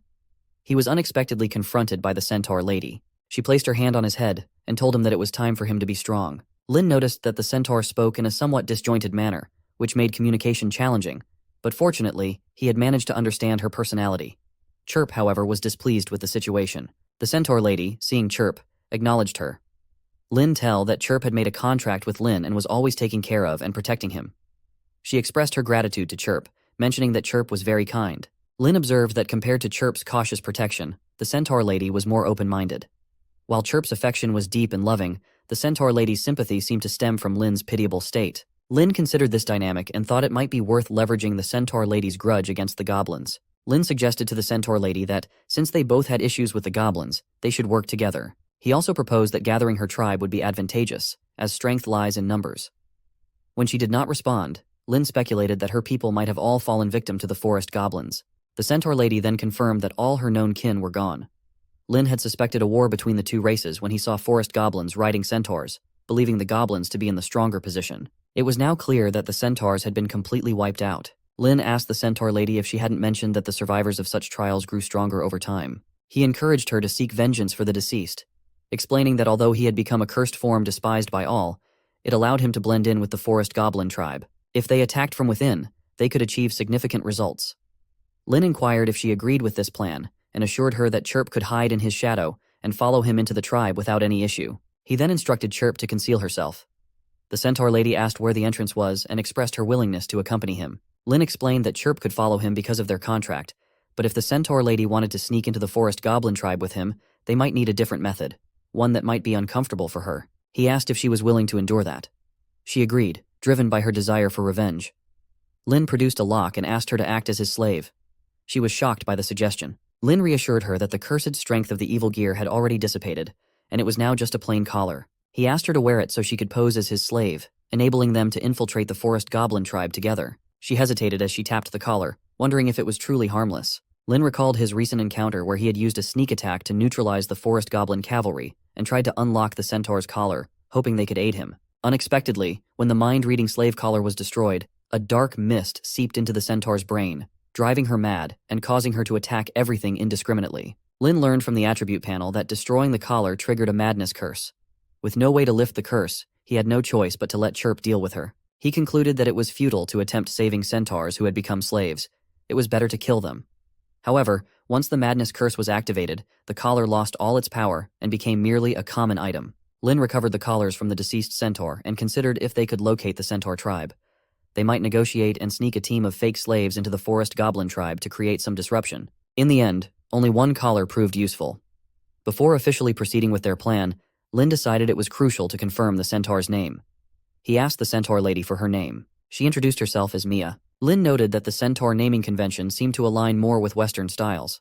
Since he was pretending to be one of them, he needed to ensure his own name fit seamlessly into their naming system. Lin then revealed his own name and instructed Mia to play her role as his slave convincingly, maintaining a dazed and mind-wiped appearance. Mia assured him that she would act well to seek her revenge. Lin hoped that with some training she would perform effectively and that his remaining supply of substitute pills would last. The scene shifts to the 35th day of exploration. At the goblin base, a voice called out to the forest goblins from afar, stating that those who wish to enter the Thunder Tribe must show respect to the Great Shaman. He, as the most trusted confidant of the Great Shaman, would convey their respects. A plump goblin presented a bone flute as a sign of respect. The first goblin remarked that the flute was something his house had been needing, and recognizing the goblin's good intentions, allowed him entry. A leader goblin observed a family of goblins. The head of the family presented some valuable fruits, expressing their respect for the Great Shaman. The leader goblin, angered, smashed the fruits and questioned whether such trash could truly honor the Great Shaman. He then ordered the goblins to deal with the family. The lady and her daughter begged to be spared, pleading for her husband's release. The leader goblin responded that he required 2 female slaves, making it impossible for him to let the husband go. A second goblin reported to the leader that more refugees had arrived, including a wealthy-looking centaur slave. The leader goblin saw the arrival of racial enemies and recognized it as an opportunity to profit. Lin, walking with Mia, thought she looked foolish but was actually quite astute. With just one more day of training, she could act convincingly. After another day of travel to reach the tribe, he noted that he now had only 6 substitute pills left. As they approached, a goblin called for Lin to stop for a routine check. As a group of goblins approached Lin, he wondered if they were the ruthlessly exploited yokels he'd heard about. Despite the small scale of the forest goblin tribes, they still managed to accomplish impressive feats. Lin was prepared for this, having taken a substitute pill that allowed him to replace the original forest goblin emissary. As Lin prepared to speak, one of the goblins mentioned the words of the Great Shaman with the arrival of racial enemies. Many other forest goblins from neighboring tribes had sought refuge here. They were conducting thorough checks to prevent lowly civilians from entering the noble lands of the Thunder Tribe. Lin mused that it seemed inevitable for any intelligent race to develop societal inequalities. Just then, he received a new quest, a face-slapping mission. He wondered why the mission descriptions were becoming stranger after entering the forest goblin tribe. The goblin then turned to Mia, remarking that as a slave she couldn't simply walk in without paying a tax. Mia, playing her role as a slave, spaced out.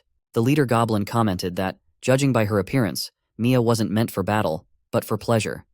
He demanded a tax of 100 bone coins to ensure Lin could still enjoy his slave after fleeing. Lin, prepared for this, decided to act. He had triggered the face-slapping quest as well. Lin declared that he was an emissary of the Lion tribe and had close ties with the great shaman of the Thunder tribe. He warned the goblin not to act foolishly and produced a stone to back up his claim, which shocked the goblin. The goblin now believed Lin was indeed an emissary of noble standing, especially if he had ties with the great shaman. Other goblins gathered, asking why this emissary from another tribe was causing such a stir. One of them demanded Lin pay up or risk having his slave confiscated. However, the goblin leader quickly kicked the second goblin, scolding him for not realizing the importance of Lin's visit. The leader apologized, urging Lin not to take offense. Lin glanced at the goblin family that had been tortured earlier. He stated that they were from his tribe and ordered that they come with him. The goblin leader, eager to appease Lin, agreed and instructed his followers to release the family.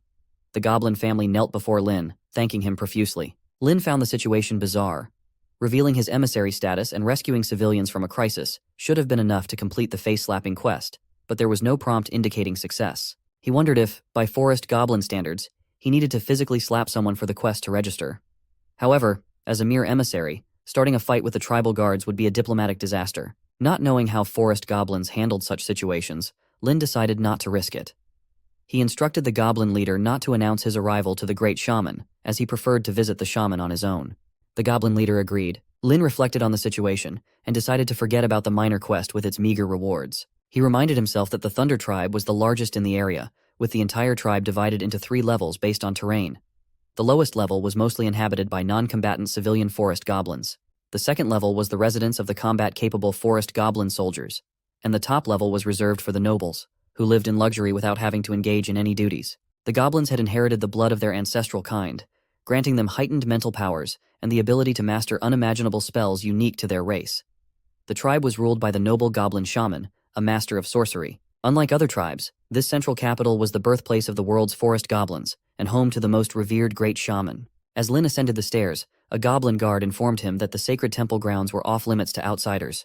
Even as the grand emissary, Lin couldn't simply enter unannounced.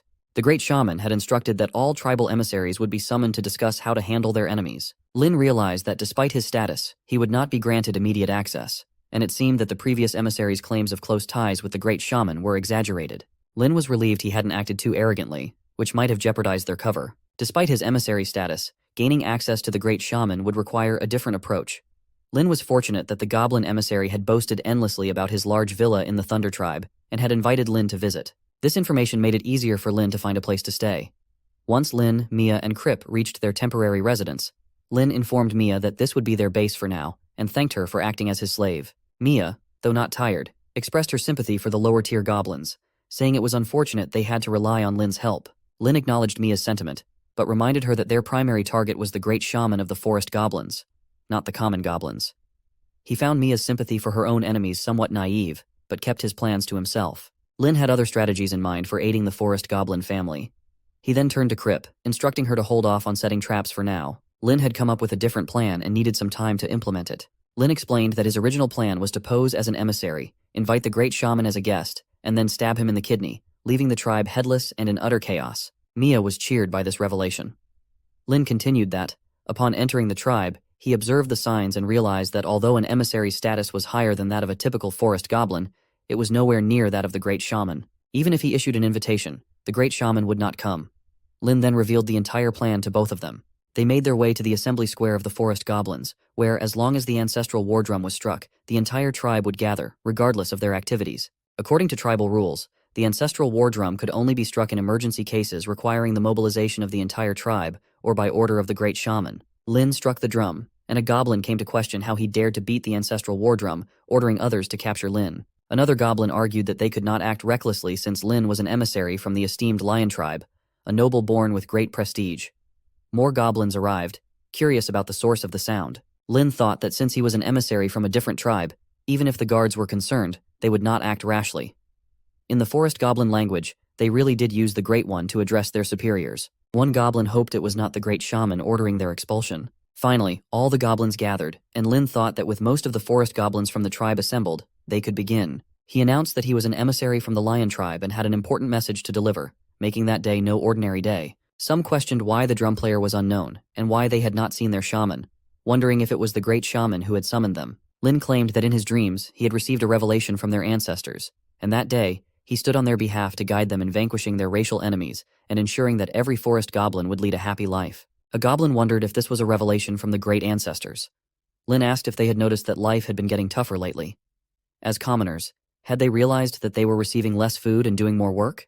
Had they observed that no matter how valiantly they fought and defeated those from other races, the rewards for their bravery could never compensate for the blood and sweat they shed in battle? Did they even understand why this was happening to them?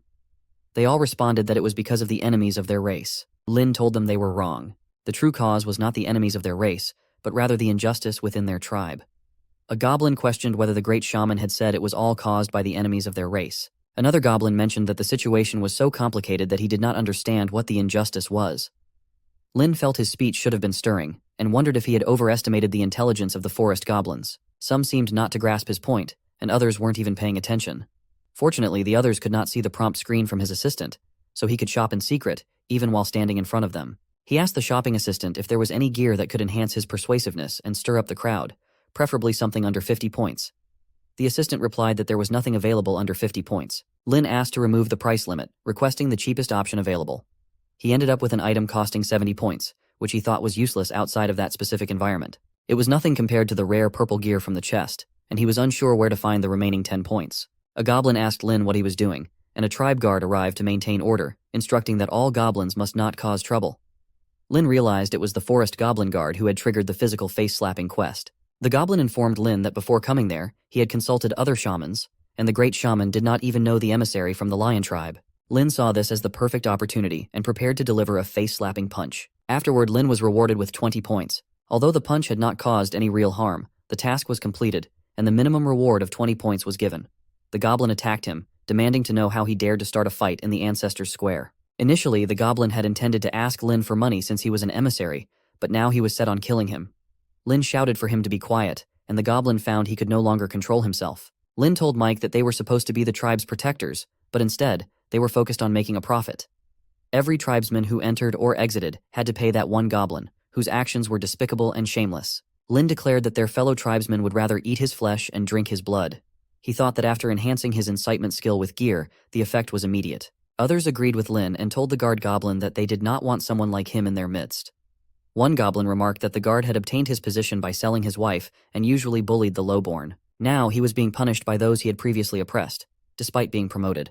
Another goblin suggested firing the guard goblin, which would make the commoners grateful and also provide an opportunity to gain another female forest goblin slave, making it a better situation overall. Others even suggested killing the guard goblin to eliminate any further trouble. Then the great shaman arrived, and everyone made way for him. Lin examined the great shaman's profile and realized that this was not the true great shaman. The actual great shaman was the supreme leader of the tribe, and, with the thousands under his command, would not be easily lured out. The guard goblin knelt before the shaman, claiming that he was the only guard, and that Lin was the troublemaker. The shaman asked Lin which tribe he was from to dare cause trouble on this sacred land blessed by their great ancestors. Lin declared that he was a saint from the lion tribe, following the divine oracle of their great ancestors, and a pioneer destined to lead the forest goblin race to greatness once again. He thought that the debauched shaman, drained by indulgence and appearing high-ranking, was likely an heir to the great shaman. It seemed his luck was not too bad after all. The goblins admitted they were unsure of what Lin was saying, but he appeared far more formidable than the giant Fang. As Lin spoke, they were increasingly drawn to him. He proclaimed that the shaman was not the true great shaman but was still acting as though he were. Some goblins had twisted the great ancestors' oracle, creating inequality and forging so-called nobility, leading to the exploitation of the forest goblins by other goblins. The shaman declared that he would not tolerate Lin's useless talk, then kicked a goblin and ordered others to summon more goblins. Lin continued to describe how the goblins were mistreated and struggled as slaves, fueling their rage against the shaman. The shaman warned Lin that no matter who he was, he had offended their great ancestors by striking the ancestral war drum on his own, and dared to challenge him. He ordered his knights to take Lin down. As the guards advanced on Lin, other goblins blocked their way. One goblin stated that the nameless one, Lin, was speaking sincerely for the forest goblin tribe, and if they wanted to harm him, they would first have to kill them all. The shaman, enraged, demanded to know how these lowly commoners dared to bare their fangs at nobility, and he ordered their extermination. Lady goblins arrived to support Lin and told the shaman he would not harm them. The shaman warned them not to be fooled, claiming that the nobles shared his blood and that their ancestors had sacrificed everything for the tribe. It was only because of them that the others enjoyed their current status. The guards asked the shaman if they should charge in, with one mentioning that his mother was among those supporting Lin. Lin realized that due to the greed and cruelty of the high-ranking goblins and the accumulated class conflict, it had been relatively easy to incite the lower-class goblins. However, only the lower-class forest goblins and some female goblins were willing to stand up, while the main fighting force of the goblins remained passive. This situation was insufficient to bring down the great shaman, so Lin needed to find a way to exploit the growing unrest among the goblins. He called for the tribesmen to listen and announced that he would surrender himself to the shaman. He asked the shaman to have him locked up, and raising his hands, began to descend the stairs. Some of the lady goblins were shocked and asked why Lin was surrendering. Lin explained that he had come to bring fairness and a better life to their kind. If everyone had to argue and hurt each other just to protect him, it would contradict his intentions. Therefore, he was willing to be bound voluntarily, ready to bear the sins of their race so that his kin could be redeemed.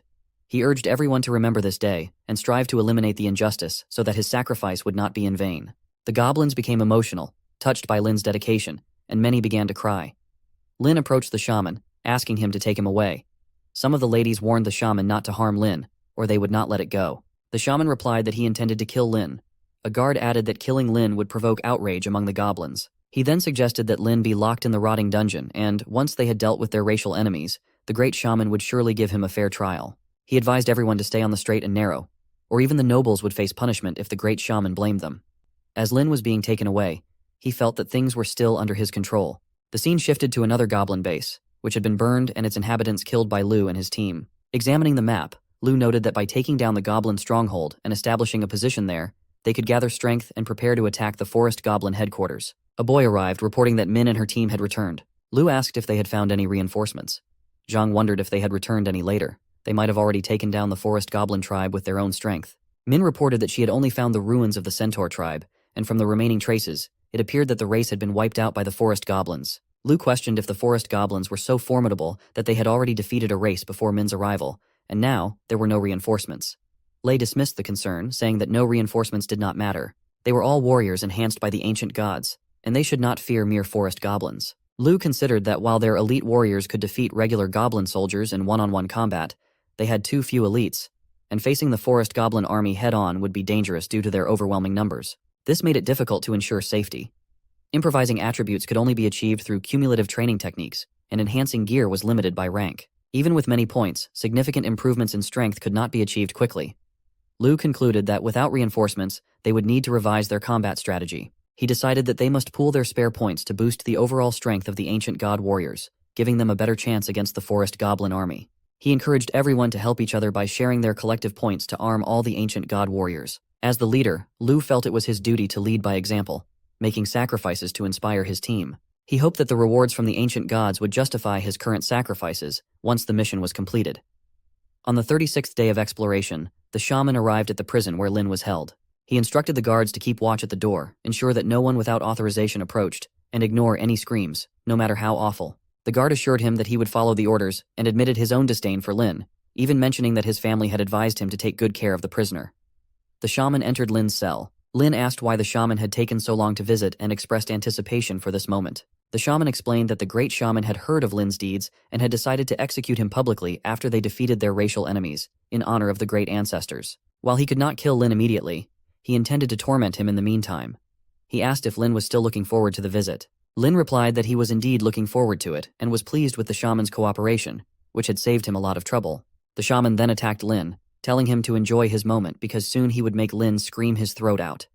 Lin signaled Chirp to make a move. Chirp appeared behind the shaman, shocking him, and launched an attack. The shaman wondered if he was still alive and pleaded not to be killed, offering anything Lin wanted. He attempted to make enough noise to alert the guards outside. As he began speaking, Chirp used her silk to silence him.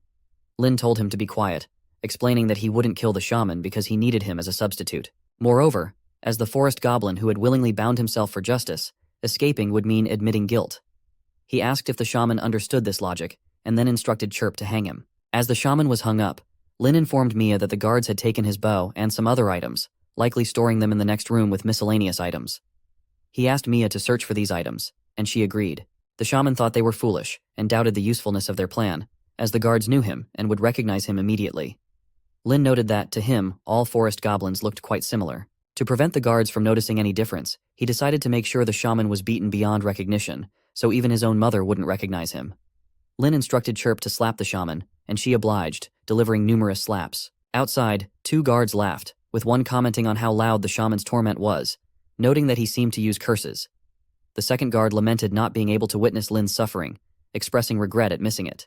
The shaman was severely injured, and Lin thought it was necessary to strip everything off him to ensure his safety. He praised Chirp for her excellent work, noting that the shaman's limbs were broken, his mouth was gagged, and all his belongings had been taken. This ensured that no forest goblin could recognize him as a substitute.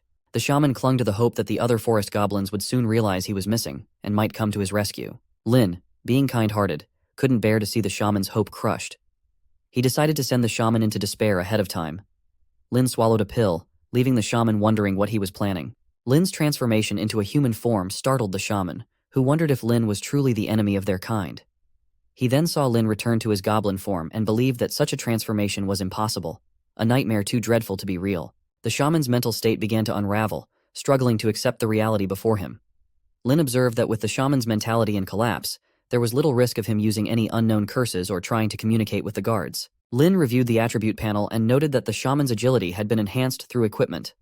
After a thorough search, Lin found that the only piece of special equipment on the shaman was a pendant. He speculated that the pendant might be a cursed item and decided to test it. Checking his own profile, he saw no change in agility, but noted an increase in his mentality attribute, attributed to the excellent quality training technique. He was approaching a level up and reflected on whether the situation was becoming inappropriate.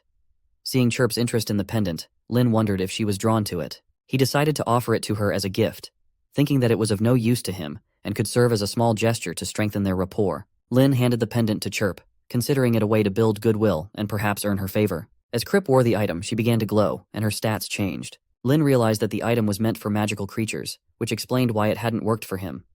The courier enhanced Chirp's agility by 1, which would be worth at least 100 points if converted to ancient god items. Even though the ancient god exchange shop had various enhancement items, only ancient god warriors could use them, and none of them enhanced mentality. Boosting Chirp's physical attributes was far more profitable than enhancing his own, as Lin had experienced before.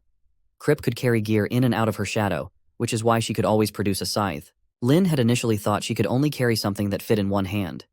Now it seemed that, besides what she was holding, she could also wear special equipment, and if they had a dimensional pocket, she could potentially store items. Lin asked Chirp to continue keeping the substitute pill safe and to come back later. She agreed, and taking the box, hid in his shadow. Lin had to admit that the substitute pill was highly effective against low-level monsters. It was a shame that it could only replace beings he had previously encountered. Otherwise, summoning the great ancestors of the forest goblins would make completing tasks a breeze. Then Mia arrived to find Lin and asked how he was. Lin thanked her for her hard work and explained that he was Lin, so she didn't have to be confused by his changing appearance. Mia looked him over and remarked that he looked quite disheveled. Lin noted that the air felt oppressive and suggested they leave quickly. Mia agreed, and as they exited, Lin explained that he had finished the interrogation and that the Nameless One had confessed to his heinous crimes. From now on, no matter what noise the Nameless One made, they were to ignore it, and no other forest goblins were allowed to visit him or prevent anyone from healing him. A goblin replied that there was no need to worry. Such a criminal who opposed the nobles would suffer appropriately. As the goblin mentioned the slave of the Nameless One, Lin responded that after a friendly exchange, the man had voluntarily offered the centaur slave to please Lin. He asked if there was any problem. The goblin denied it, and said that it was to be expected of him to make the prisoner obedient. Lin stated that he had urgent work to attend to, and would be leaving. The goblin bowed and wished him well. Lin then noticed the structure in front of him and wondered why he had been given the identity of a shaman. He could try to accomplish something significant, and although he had obtained a shaman's identity and could get close to the great shaman, there seemed to be no opportunity to exploit. He examined the panel of the great shaman and noted that the great shaman's agility attribute had also been enhanced by the equipment. The pendant was more advanced and could increase agility by 2 points. After reporting his work, Lin left the temple to continue with the disruption plan that Fang had set before leaving. The scene shifts to a goblin base where 2 warriors were tied up with ropes. The first boy told the second that he had warned him not to go too deep, but the second boy hadn't listened. Now they were both doomed. The first boy had never been in such a situation before. The second boy shouted for him to shut up, saying that if the first boy hadn't run away at the last moment and messed up their formation, their squad could have held out until reinforcements arrived. As a goblin approached to execute them, Lin arrived and asked them to wait. The goblin saw him as Fang and wondered why Fang was there. Lin realized he had originally come to incite the goblin warriors, but hadn't expected to stumble upon the scene involving the human captives. Centaur girls were kind-hearted and couldn't accept such things, so for her sake, he felt compelled to intervene. He then inquired about what was happening. A goblin replied that their squad had been patrolling near the tribe when they encountered a group of bipeds. After a bloody battle, they had captured 2 live bipeds and were preparing to sacrifice them to the great ancestors. Lin considered that other ancient god warriors had already explored the area near the Thunder tribe. The first boy, whom Lin appeared to see as a goblin, pleaded with him, asking to be spared. He offered to serve as their slave, revealing that he knew the location and defenses of the ancient god warriors' camp and could guide them. The second boy questioned the first intentions, and whether he was planning to betray the warriors' alliance. The first boy replied that he had no loyalty to the alliance, and that Lu had only given him a few points, expecting him to risk his life for so little. Lin thought that forming an alliance and giving points to weaklings to strengthen them was not typical of Lu. The second boy called the first one an idiot and asked if he wasn't afraid of failing the main quest and being wiped out by the ancient gods. The first boy responded that he would take as many of them down with him as he could. Lin wondered if Lu had discovered that the main mission required him to deal with the entire forest goblin tribe. A direct assault from the outside would only be feasible if he allied with most of the ancient god warriors, so Lu had to endure the pain and sacrifice himself. The first boy, seeing his usefulness, begged for his life. The second boy questioned whether he really thought the goblins would understand his language. Lin thought that when there were too many people, all sorts of riffraff appeared. He approached the second boy, who said he wouldn't surrender. Lin thought that although they lacked brains and spine, they were still trash. He told the goblins that the great shaman had delivered a divine message the recent racial enemies and their bipeds were of the same kind, and they needed to collect bipeds as curse materials. The goblin responded that being used as material for the great shaman's curse was a blessing for the sacrifices, and that the great ancestor would surely accept it. The goblin then instructed others to send the two captives with Fang. Realizing he wasn't going to be killed, the first boy thanked Lin. Mia thought that Lin had saved them. Lin told the goblin that the two captives needed some preliminary processing. The noisy one was clearly of low quality, so they should bleed him first, bury him for 7 days, and provide him with additional food to keep him from dying. The goblin agreed to handle the bipeds properly. Lin thought it was time to get down to business. He told the goblin he was there for another purpose, and asked if the goblin had heard the slander against the great shaman from the outsider earlier. He requested the goblin's opinion on how to deal with the outsider. The goblin replied that the despicable outsider had insulted the great shaman and should be made to confess his sins before the great ancestor. As night fell and Lin rested inside a tent, Mia stood guard as Lin had instructed. If any noble arrived, she was to inform him immediately. Lin was seated with the goblins, reassuring them not to be nervous and clarifying that he was not the kind of forest goblin they might expect. He explained that the reason he had captured the Nameless One was not due to personal opposition, but because he had to follow the great shaman's orders, and that the old fool had lost his mind. The goblin told Lin that he couldn't say the great shaman didn't represent the will of the great ancestor, and that the actions taken were for their own good. Lin thought that gaining the support of the goblin warriors was not easy at all, and he was glad he had come prepared with a loudspeaker. He remarked that every time he gazed at the artifact, inherited from the great Nameless One, he was reminded of him and the heroic sacrifice he made. Lin recalled the struggles of the lower forest goblins, while the nobles indulged in pleasure. The tribe was truly sick and beyond cruel. The loudspeaker had its effect, as the goblins began to agree with the great Nameless One. One goblin asked what if they knew the tribe was sick. The great Nameless One had ended up imprisoned in a rotten cell, and even Fang couldn't defy the orders of the great shaman. As an ordinary warrior, the goblin felt even more powerless. Another goblin said they couldn't change the tribe, so there was no hope. Lin disagreed, stating that it wasn't hopeless. A goblin asked why he thought so. Lin recounted a small story the Nameless One had shared with him, which he believed had important lessons for them.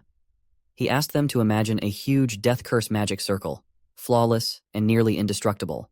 The goblin wondered if such a circle sounded terrifying. Lin continued, explaining that inside the magic circle, many of their kin were sleeping, soon to be drained of their life force and turned into withered corpses. However, they had been put under a sleep spell, so even if they were sacrificed, they wouldn't feel the sorrow of death. At that moment, if a forest goblin appeared outside the magic circle and shouted loudly enough, he might wake up a few of his kin and give them a chance to save themselves, though the chances of success were slim. If they failed, those he awakened would have to endure the agony of being drained of their life force. Lin continued, asking what they would do if they encountered a similar situation as described in the story. One goblin suggested waking them up, though he acknowledged that failure to save them might only increase their suffering. A second goblin proposed giving it a try, emphasizing that there was at least some hope. A third wondered what would happen if they failed, fearing the magic might drain all their life force. The first goblin asked Lin what the forest goblin in the story had done. Lin explained that the forest goblin outside the magic circle had broken into the circle itself. Instead of just shouting from outside, the goblin chose to share their fate and personally woke up each of his kin. Through the combined efforts of all the forest goblins, they managed to destroy the death curse magic circle. Shocked, the goblins asked if this was really possible. Lin responded that the Nameless One had told him this story was based on a true event from a great race in a distant land. The message was simple: no matter how unlikely something seemed, if they didn't try, it would be impossible. As long as they tried, there was hope. The Nameless One was the forest goblin who had willingly walked into the magic circle to awaken his kin. Lin swore by the sacred artifact to carry on his will and awaken others. He asked if they were willing to follow him. The goblins agreed, moved by the promise of comradeship. Lin declared that since they aimed to eliminate exploitation and oppression, the title Big One would no longer be used. Just like in that distant land, they would be equals and comrades. Hearing the term comrades made the goblins emotional. On the 38th day, Lin took his leave, thinking that with the loudspeaker's help, he had turned most of the goblin warriors and even lower-class civilian forest goblins into comrades. Now they needed an opportunity to start a rebellion. Some female goblins approached Lin, expressing concern that he had made a grave mistake by ordering them not to visit the Great Nameless One, which was considered an unforgivable crime. Lin asked for an explanation, pondering why such prompts seemed to take pleasure in others' misfortunes. Another goblin suggested that Fang might have had his reasons and might have been forced by the Great Shaman. Lin realized that this was the goblin who had captured himself. The second lady goblin confirmed that Fang was not the kind of forest goblin they had been led to believe. Lin said it wasn't the right place to discuss this matter further, and suggested they move elsewhere. He reflected that his original plan had been to start with the female forest goblins to create an opportunity. And now the timing was just right. Using his charm skill, he convinced the women that he had no other choice. The lady goblin and her daughter were deeply moved by Lin's words. The daughter expressed her belief that Lin genuinely wanted to protect the Nameless One, but was being forced by the Great Shaman, which she found tragic. Lin explained that after careful consideration, he believed there was only one way to rescue the Nameless One. The lady goblin asked what that way was. Lin replied that the Great Shaman had ordered the capture of the Nameless One due to false rumors and slander spread by the male forest goblin nobles, leading to a misjudgment. To rescue the Nameless One, they needed to make the Great Shaman realize his mistake. The lady goblin agreed that the Great Shaman's judgment was flawed. The daughter asked how they would inform the Great Shaman of this error. Lin suggested that they should use the ancestral war drum to speak up for the Nameless One in front of all the forest goblins in the tribe. The lady goblin worried about potential trouble from the despicable male goblins when they spoke up. Lin assured her that he would handle the nobles and swore by the sacred artifact inherited from the Nameless One that he would save them. The daughter thanked Lin and agreed to work together to rescue the Nameless One. After making this promise, Lin visited the male forest goblin noble, not to persuade, but to inform.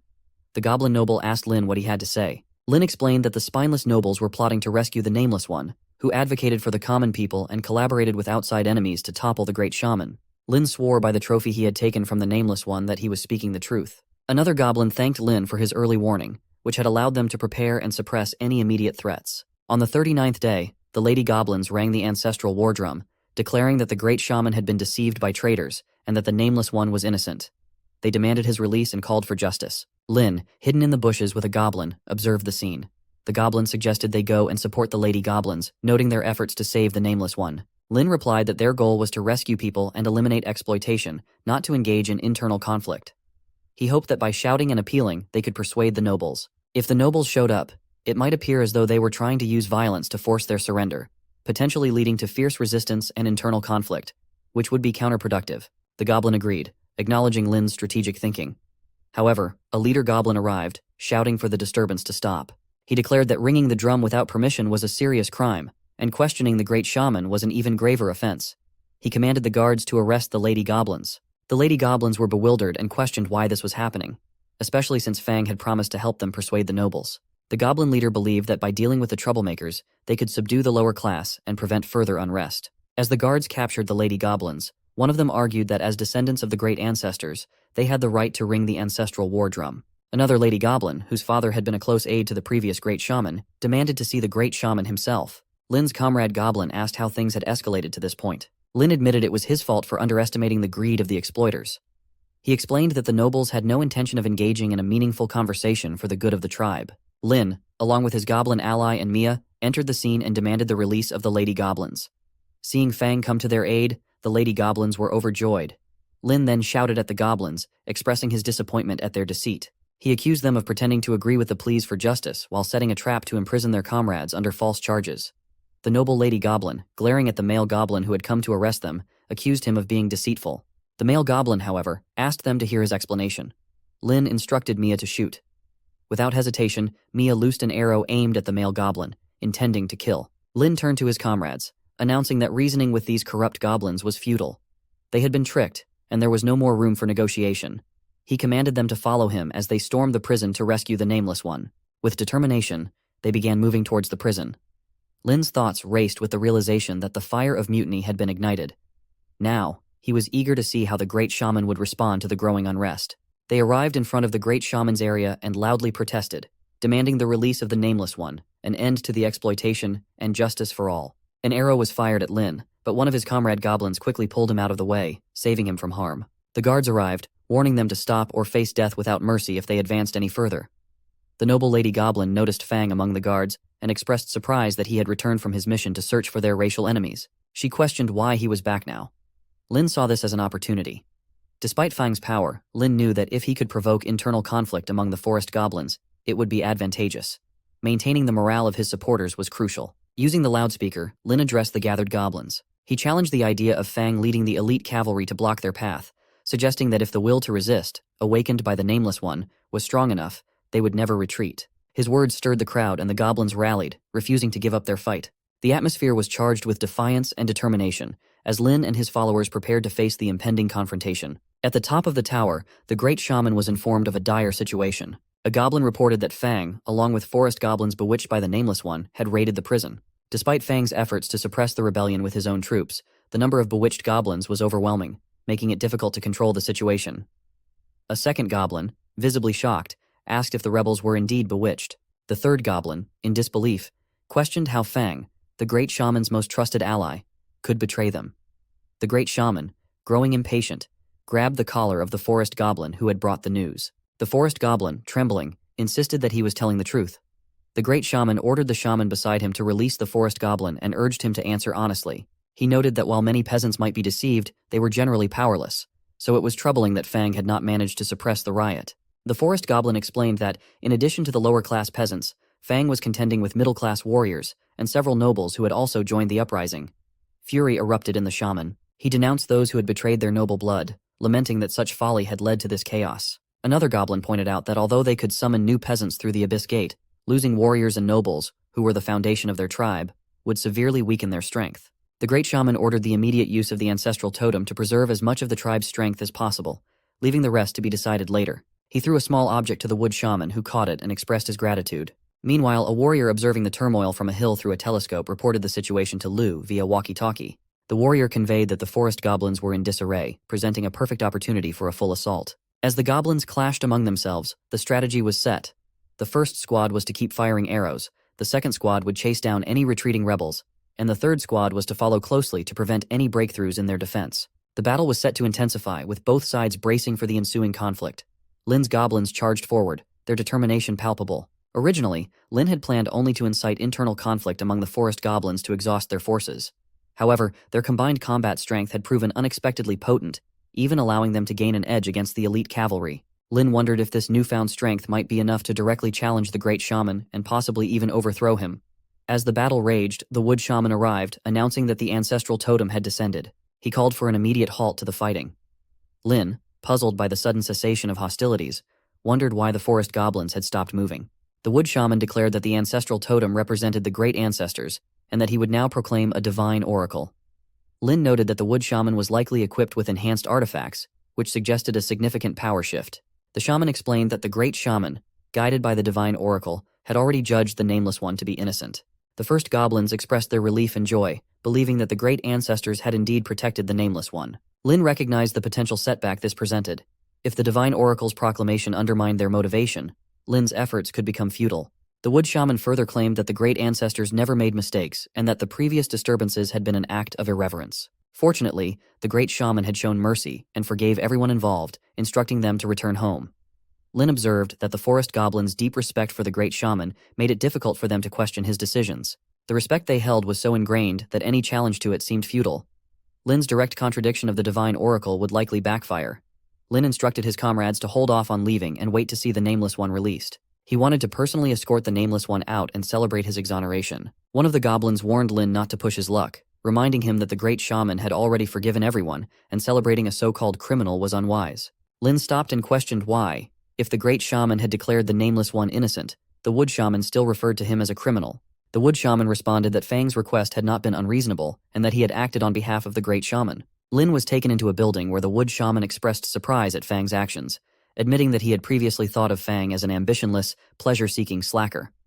However, Fang's unexpected resolve had caught him off guard. As Lin considered his next move, the uncertainty of the situation left him grappling with how to proceed, weighing the challenges of dealing with a potentially undermined morale and the complex dynamics of forest goblin politics. Lin wondered what the wood shaman was babbling about. The wood shaman revealed that Lin usually acted like a laid-back loafer who only cared about having a good time, leaving the great shaman completely unguarded against him. In reality, however, Lin had always been ambitious, waiting for the right moment.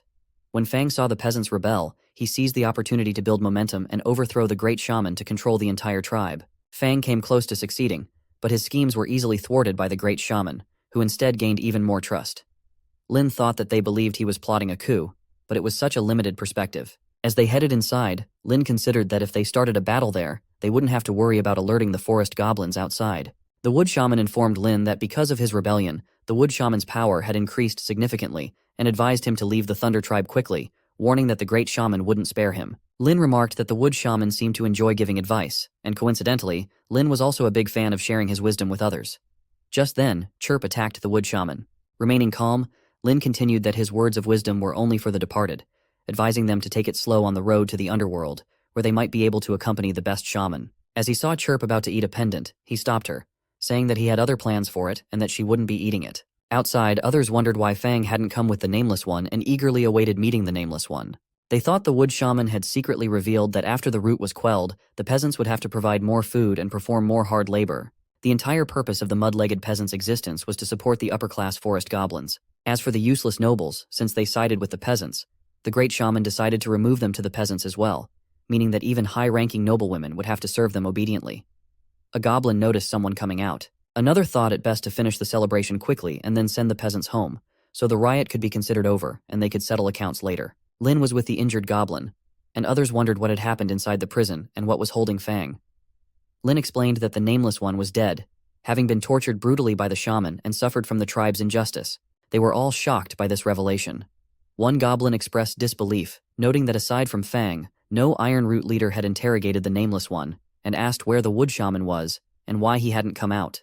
It was clear from the start that the great shaman never intended to let the Nameless One live, as the noble system set up by the great shaman represented the greatest injustice to the entire tribe. Lin thought it was clear they were not oblivious to such an obvious problem and swore to their great ancestors that he would avenge the Nameless One's comrade, overthrow the great shaman, and eliminate injustice. He realized that they were too enraged by the harsh reality to listen to any explanations, so he urged them to overthrow the great shaman, destroy the nobles, and avenge the Nameless One. He called for the death of those who defended exploitation and injustice, using their blood to honor their comrades.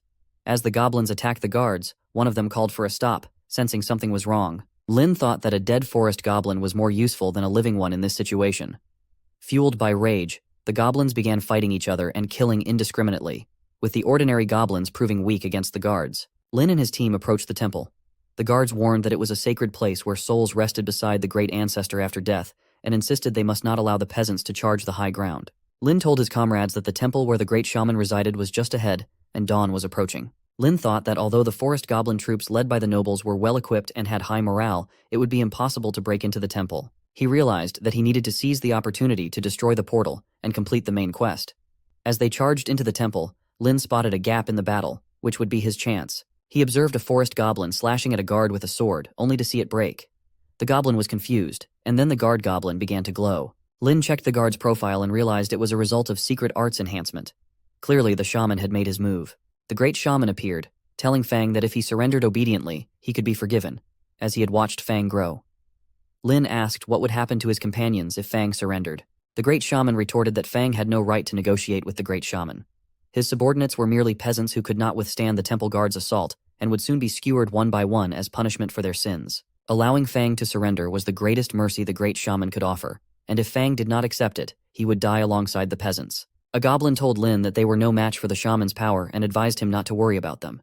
He said that if Lin survived, it would be enough. The shaman, confident that Lin was not as foolish as the forest goblins who worshipped him, mentioned that Lin did not want to be buried with the peasants and should return to face the shaman. Lin remarked that, to the shaman, all goblins were merely lowly ants, expendable and easily sacrificed.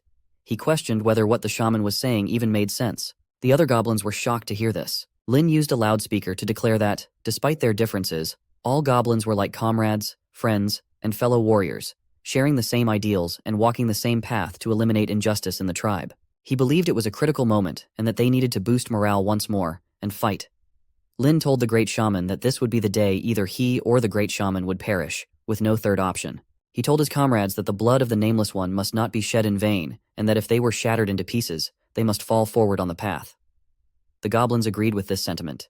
The great shaman dismissed Fang as foolish, stating that a bunch of peasants were not capable of overturning the world. A goblin arrived, reporting that something terrible had happened. A large army of bipeds was attacking, and the frontline troops couldn't hold them off. He asked the great shaman to send reinforcements. The shaman replied that it would be impossible, and that the captured bipeds were so weak they couldn't even best the peasants of their tribe. Another shaman agreed, noting that the front line was guarded by General Bonecrusher's army and questioning how it could be breached by a group of weak bipeds. The injured goblin countered that the bipeds they were facing were completely different from what they had encountered before. They were equipped with fine armor, and their weapons could hardly be harmed. Additionally, their leader employed bizarre tactics that completely neutralized their simultaneous attacks. The goblins were shocked and recognized these bipeds as their racial foes, believing they must be the very enemies prophesied by the divine oracle. A forest goblin wondered how it could be that the enemy of their race was not just one individual, but an entire army. Lin thought about how he had been labeled the enemy of the race, reflecting on how the ancient god warriors knew how to seize the moment. Lu, his kindred spider, proved to be exceptionally capable. The injured goblin pleaded with the great shaman to send reinforcements quickly to halt the advancing army, or General Bonecrusher would perish. Lin urged the great shaman to focus on the urgent task of repelling this powerful enemy, and offered to lead his followers to the front line to fight, suggesting that the great shaman should also send his main forces to support Lin's squad. Lin hoped that by drawing all the great shaman's troops away, he could later return and carry out his plan for decapitation. The great shaman, observing Fang's attempts to rally the peasants for a rebellion while now pretending to consider the bigger picture, was skeptical. A guard goblin noted that the traitor's logic made sense, and that they should prioritize the larger threat. The great shaman concluded that Fang must be eliminated, and declared that the enemy of their race must be eradicated. Although Fang led a rebellion and the peasants had killed many nobles, in the face of their racial enemy, they were all considered compatriots.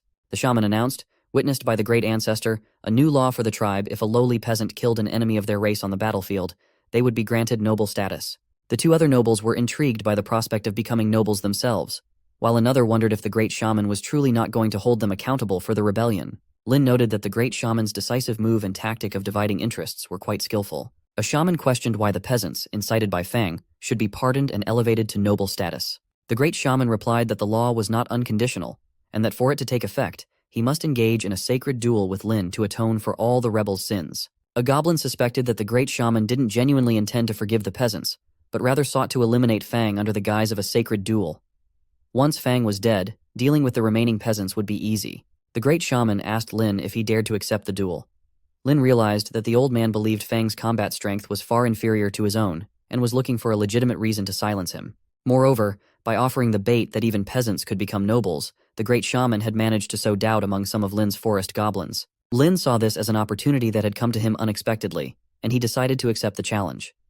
The other goblins were shocked and urged Lin not to agree to the great shaman's terms. A lady goblin pointed out that the great shaman was aware of Lin's weak combat power and intended to use the duel as an excuse to kill him.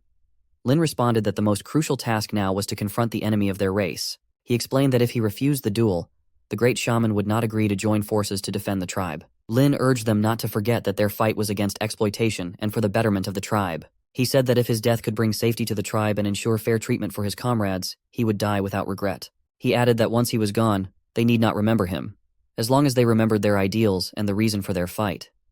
The forest goblins were deeply moved. One hoped for Fang's swift demise but slapped himself and pleaded with Lin not to go.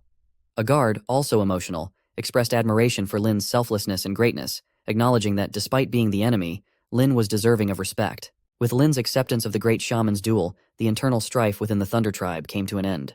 The scene shifts to the battlefield, where the first goblins are being slain by the warriors. As the guard goblins arrive, they are immediately attacked by Lei's hammer.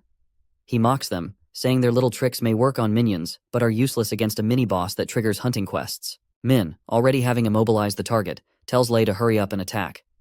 Lei responds that he didn't need to be told. He was already aware. The guard goblin laments that if they had a shaman with them and some secret arts to enhance their strength, they wouldn't be in this predicament. Lei leaps into action, eager to demonstrate his strength. The scene then shifts to Lu's side of the battle. Lu declares that once they eliminate the forest goblins, they can attack the tribes, and he is determined to win the main quest. The location for the Goblin's sacred duel is the ancestral spirit area, where Lin and the great shaman are preparing for battle. The great shaman acknowledges Lin's unique method of inciting peasants to revolt and seize power, which took him by surprise. However, the great shaman believes that peasants are inherently foolish, easily swayed by minor benefits, and incapable of uniting. Lin dismisses the great shaman's taunts, considering such trash talk a tradition before a duel. Mia, who is with Lin, is currently acting as a slave, but Lin assures her that she won't need to act now. He even provides her with an item that will enhance his abilities as well. The great shaman comments on the centaur with a slave collar, noting that such a creature would have no will of its own, and questions whether Fang has lost his mind. Just then, an arrow flies toward the great shaman, but he deflects it with a shield, wondering if it's a special archery technique from the centaur. Despite this, he notices that the centaur retains her original consciousness. Lin instructs Mia not to hold back and to use the arrows he prepared for her with all her might. She begins shooting the arrows at the great shaman, who skillfully dodges them. Lin uses battle memory recall to create a powerful blast, which shocks the great shaman. Lin mentions that he had specifically arranged for his assistant to exchange points for explosive arrows, and their effectiveness is proving to be impressive. The great shaman admits that he underestimated Lin. The great shaman was taken aback by Lin's true nature, realizing that his playful and indulgent demeanor was merely a facade, hiding his ambitious and cunning side. The shaman then commands his centaur mount to shoot an arrow, taunting Lin by questioning whether he believes restoring the centaur slave's combat skills and memories would allow them to defeat him. Lin quickly assesses the situation and recognizes that things are more complex than anticipated. The great shaman begins to glow, proclaiming that Lin's centaur slave could never match his own mount, and the duel would soon be decided. Lin, while seemingly nonchalant, is covertly preparing for his next move. He is secretly gathering power while interfering with the language and thinks about his advanced preparations. Explosive arrows bought with 5 points per set, each set containing 10 arrows, and he still has 9 left. Lin decides to use these to his advantage. He asks Mia to use the explosive arrows on the centaur.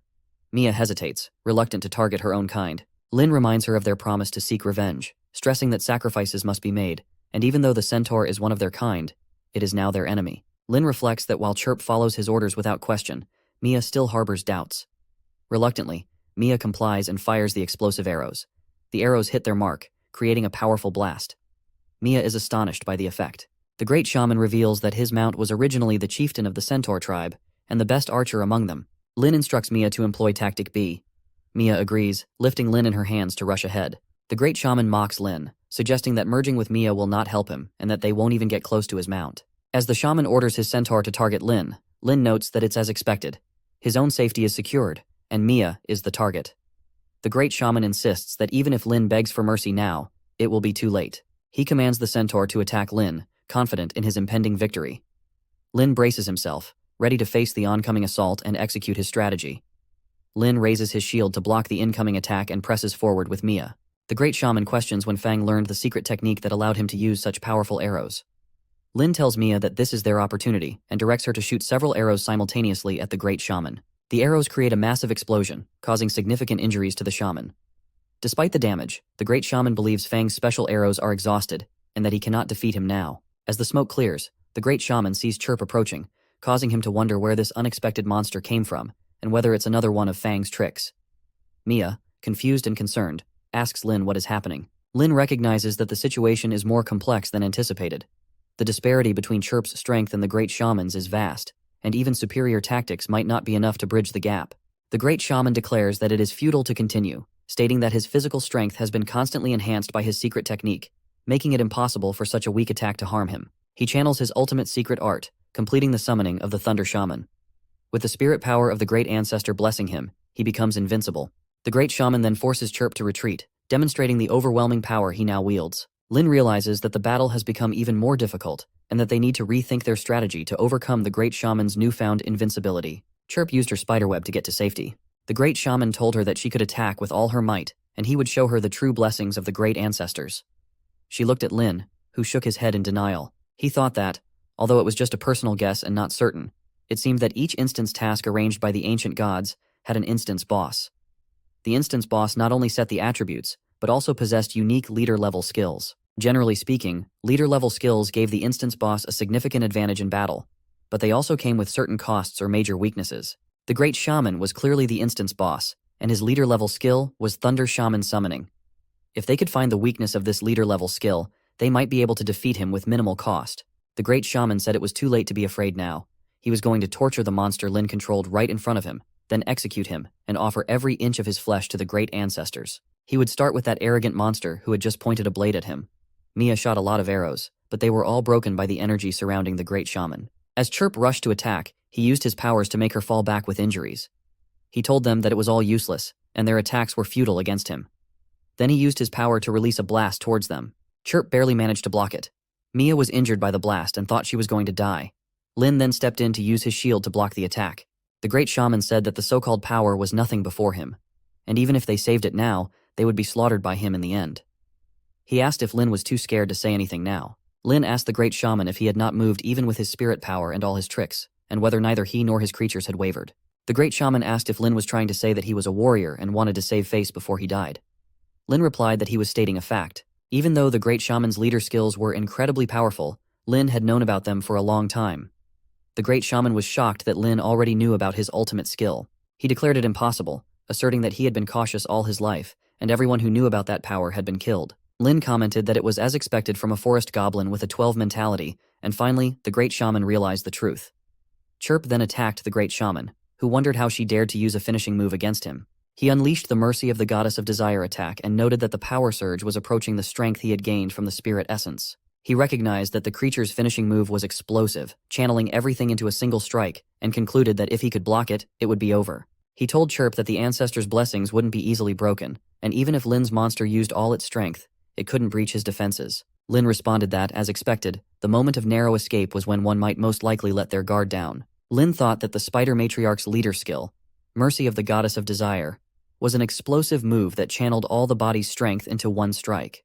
Detailed information from the attribute panel showed that the power of this move was based on the sum of strength and agility. Judging from previous trials, Lin surmised that the Great Shaman, bolstered by a leader-level secret technique, would be able to narrowly deflect the attack if he defended with all his might. Lin used the morale boost and urged Chirp to finish the attack.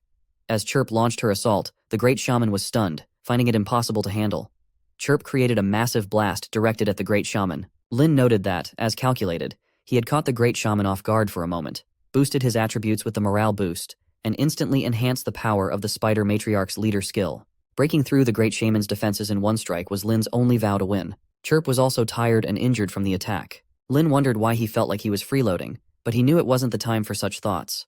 The priority was to loot the corpse for spoils. As he examined the Great Shaman's body, he noted it was clearly cut in two, yet it was divided into many pieces.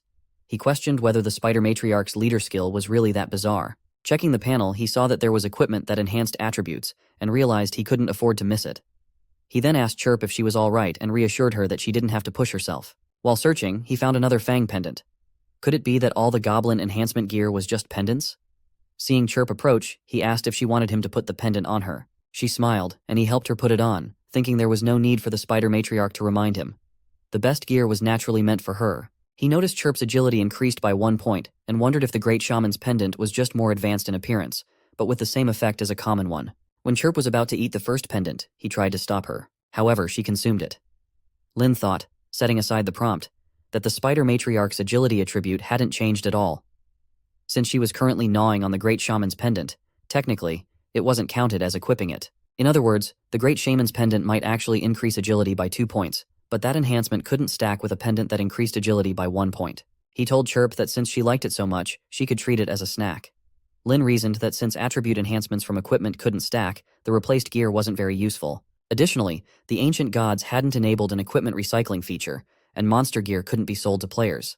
Thus, using it to maintain the Spider Matriarch's goodwill was fine. He noticed in Chirp's profile that there was an XX in her power, and wondered if it was something unspeakable. However, judging from the prompt, the changes in the Spider Matriarch seemed beneficial for him, so he decided not to worry about any trouble. Then Mia called Lin, and he wondered if something had happened to her. She was very emotional, crying over the death of the centaur, and pleaded with Lin to save him. Lin realized that the centaur had only regained normal combat skills, but not consciousness. He had been controlled by the Great Shaman's secret technique to reenact battle memories. Lin apologized to Mia, explaining that there was no way to save the centaur. After being fitted with the cursed slave collar, his soul was already dead. Mia began to cry. Lin thought that both Chirp and Mia were injured, but still capable of fighting, so there was no need to rush. He told Mia that they had more important matters to attend to, and that they needed to destroy the altar at the center of the temple. As long as the altar existed, forest goblins would continue invading from another world, and disasters like the one that befell the centaur tribe would persist. Mia agreed, acknowledging that it was their responsibility. Lin admired her, noting that although her emotions were deep, she didn't let them hinder her actions in critical moments. Her simple-mindedness and kind heart made her quite suitable for a pact. The scene shifted to the goblins' army, where a general was being informed about the battle. The general instructed not to worry, advising that their peasants should die first to weaken the enemy before they would strike. A first goblin warned against recklessness, recalling Fang's reminder to fight for the tribe but not to be used by these exploiters. A female goblin suggested pulling back slightly and charging together as usual. Another goblin, whose eyes were red with anger, dismissed Fang's advice and claimed that they were fools. He argued that this was their chance to claim the heads of the bipeds and become new nobles, and they wouldn't give that up. He urged them not to let their chance to become upper nobles slip away, and despite any objections, he was going to lead the charge, insisting they kill the bipeds and become great nobles. Lin, along with Mia and Chirp, was making his way upstairs, fighting through the goblins. He wondered who would have thought that, in a battle where the tribe's existence was at stake, they still kept temple guards. This suggested that there was something of great importance in the temple. Lu addressed the warriors, telling them that ahead was the source of the forest goblins. He urged them to break through the goblin troops blocking their path, assuring them that completing this main quest, set by the ancient god, would be a victory for humanity. Each warrior was seasoned by battles filled with blood and sweat, and the battlefield was no longer unfamiliar to them. Now, with equipment blessed by the ancient god, they had entered the realm of the extraordinary. Jing admired Lu's inspiring speech, thinking that if an ancient god warrior originally had a combat power of 5 points, that speech would have at least doubled it to 10 points. Lu continued, stating that for the decisive battle of the day, they had made ample preparations and had the blessings of heaven, favorable terrain, and unity among humans on their side. The advantage was theirs. As the goblins began their attack, Lu told them that the battle would take place there and urged them to charge. The warriors rushed into battle with the goblins. Meanwhile, as Lin reached the top of the temple, he found himself caught in a shield. He noted that they hadn't triggered any shield mechanisms along the way, suggesting there were no traps, but they still needed to destroy it. Suddenly, he saw a tombstone glowing and releasing a powerful energy that infused the goblins who were battling the warriors. The goblins felt their strength increase as if the great ancestors were protecting them. A warrior remarked that the forest goblins had suddenly grown stronger. Lu explained that the goblins' combat power had indeed increased. He realized that if they didn't take action, even if they won the battle, they would suffer heavy losses and end up with no one left to manipulate later. He announced that command would be transferred to Zheng, and that the battle must not be lost. Lu would lead the charge from now on. Someone asked if Lu was trying to sacrifice himself.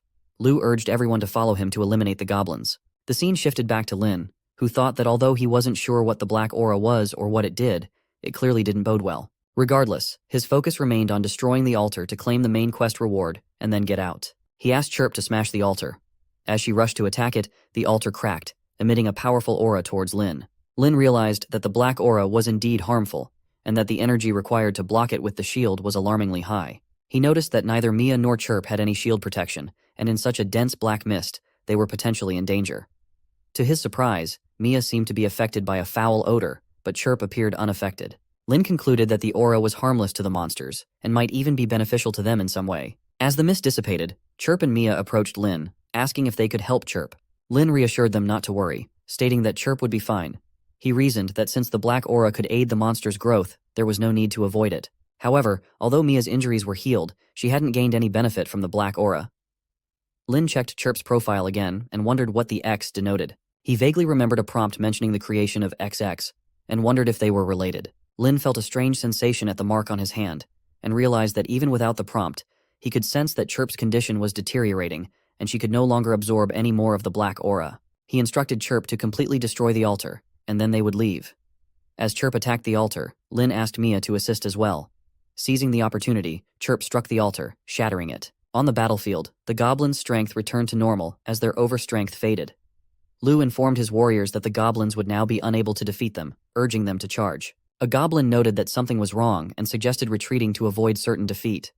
Lu checked the quest screen and announced to his warriors that they had completed the first phase of their mission. He instructed them to follow him into the village to finish the remaining tasks and claim their rewards. The warriors were elated by the news. In the temple, Lin confirmed that the black mist was indeed linked to the altar and would disappear once the altar was completely destroyed.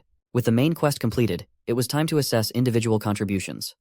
Lin noted how quickly things had progressed and remarked that Lu's team was exceptionally strong. He speculated that they would soon advance to the Thunder Tribe, so he needed to retreat quickly. As Lu and his team ascended the temple, Lu reflected on their achievements. He had invested many points and even engaged in frontline combat to secure the highest rewards for the main quest. The team awaited confirmation of the quest's completion and the calculation of individual contributions. Lu was shocked and puzzled, questioning how the quest had been completed when he hadn't yet found the twisted route. He wondered if someone had taken advantage of the battle with the first goblin army, sneaking into the village while its defenses were down, and cut down the twisted route. Other warriors expressed outrage, saying that whoever did this deserved a terrible fate, and was effectively an enemy of all humanity. Lei, too, was enraged, feeling that his bloody battles on the front line were undermined by someone else stealing his victory.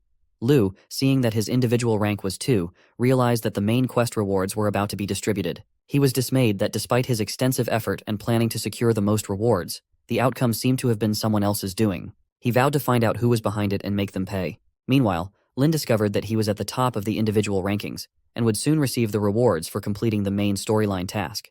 He reflected that the ancient god's judgment seemed fair, and was pleased that Chirp's boost had helped him secure the top reward, which was a significant return. Lin was awarded Agatha's level 1 combat check of the red rank, and wondered if this was the highest quality level.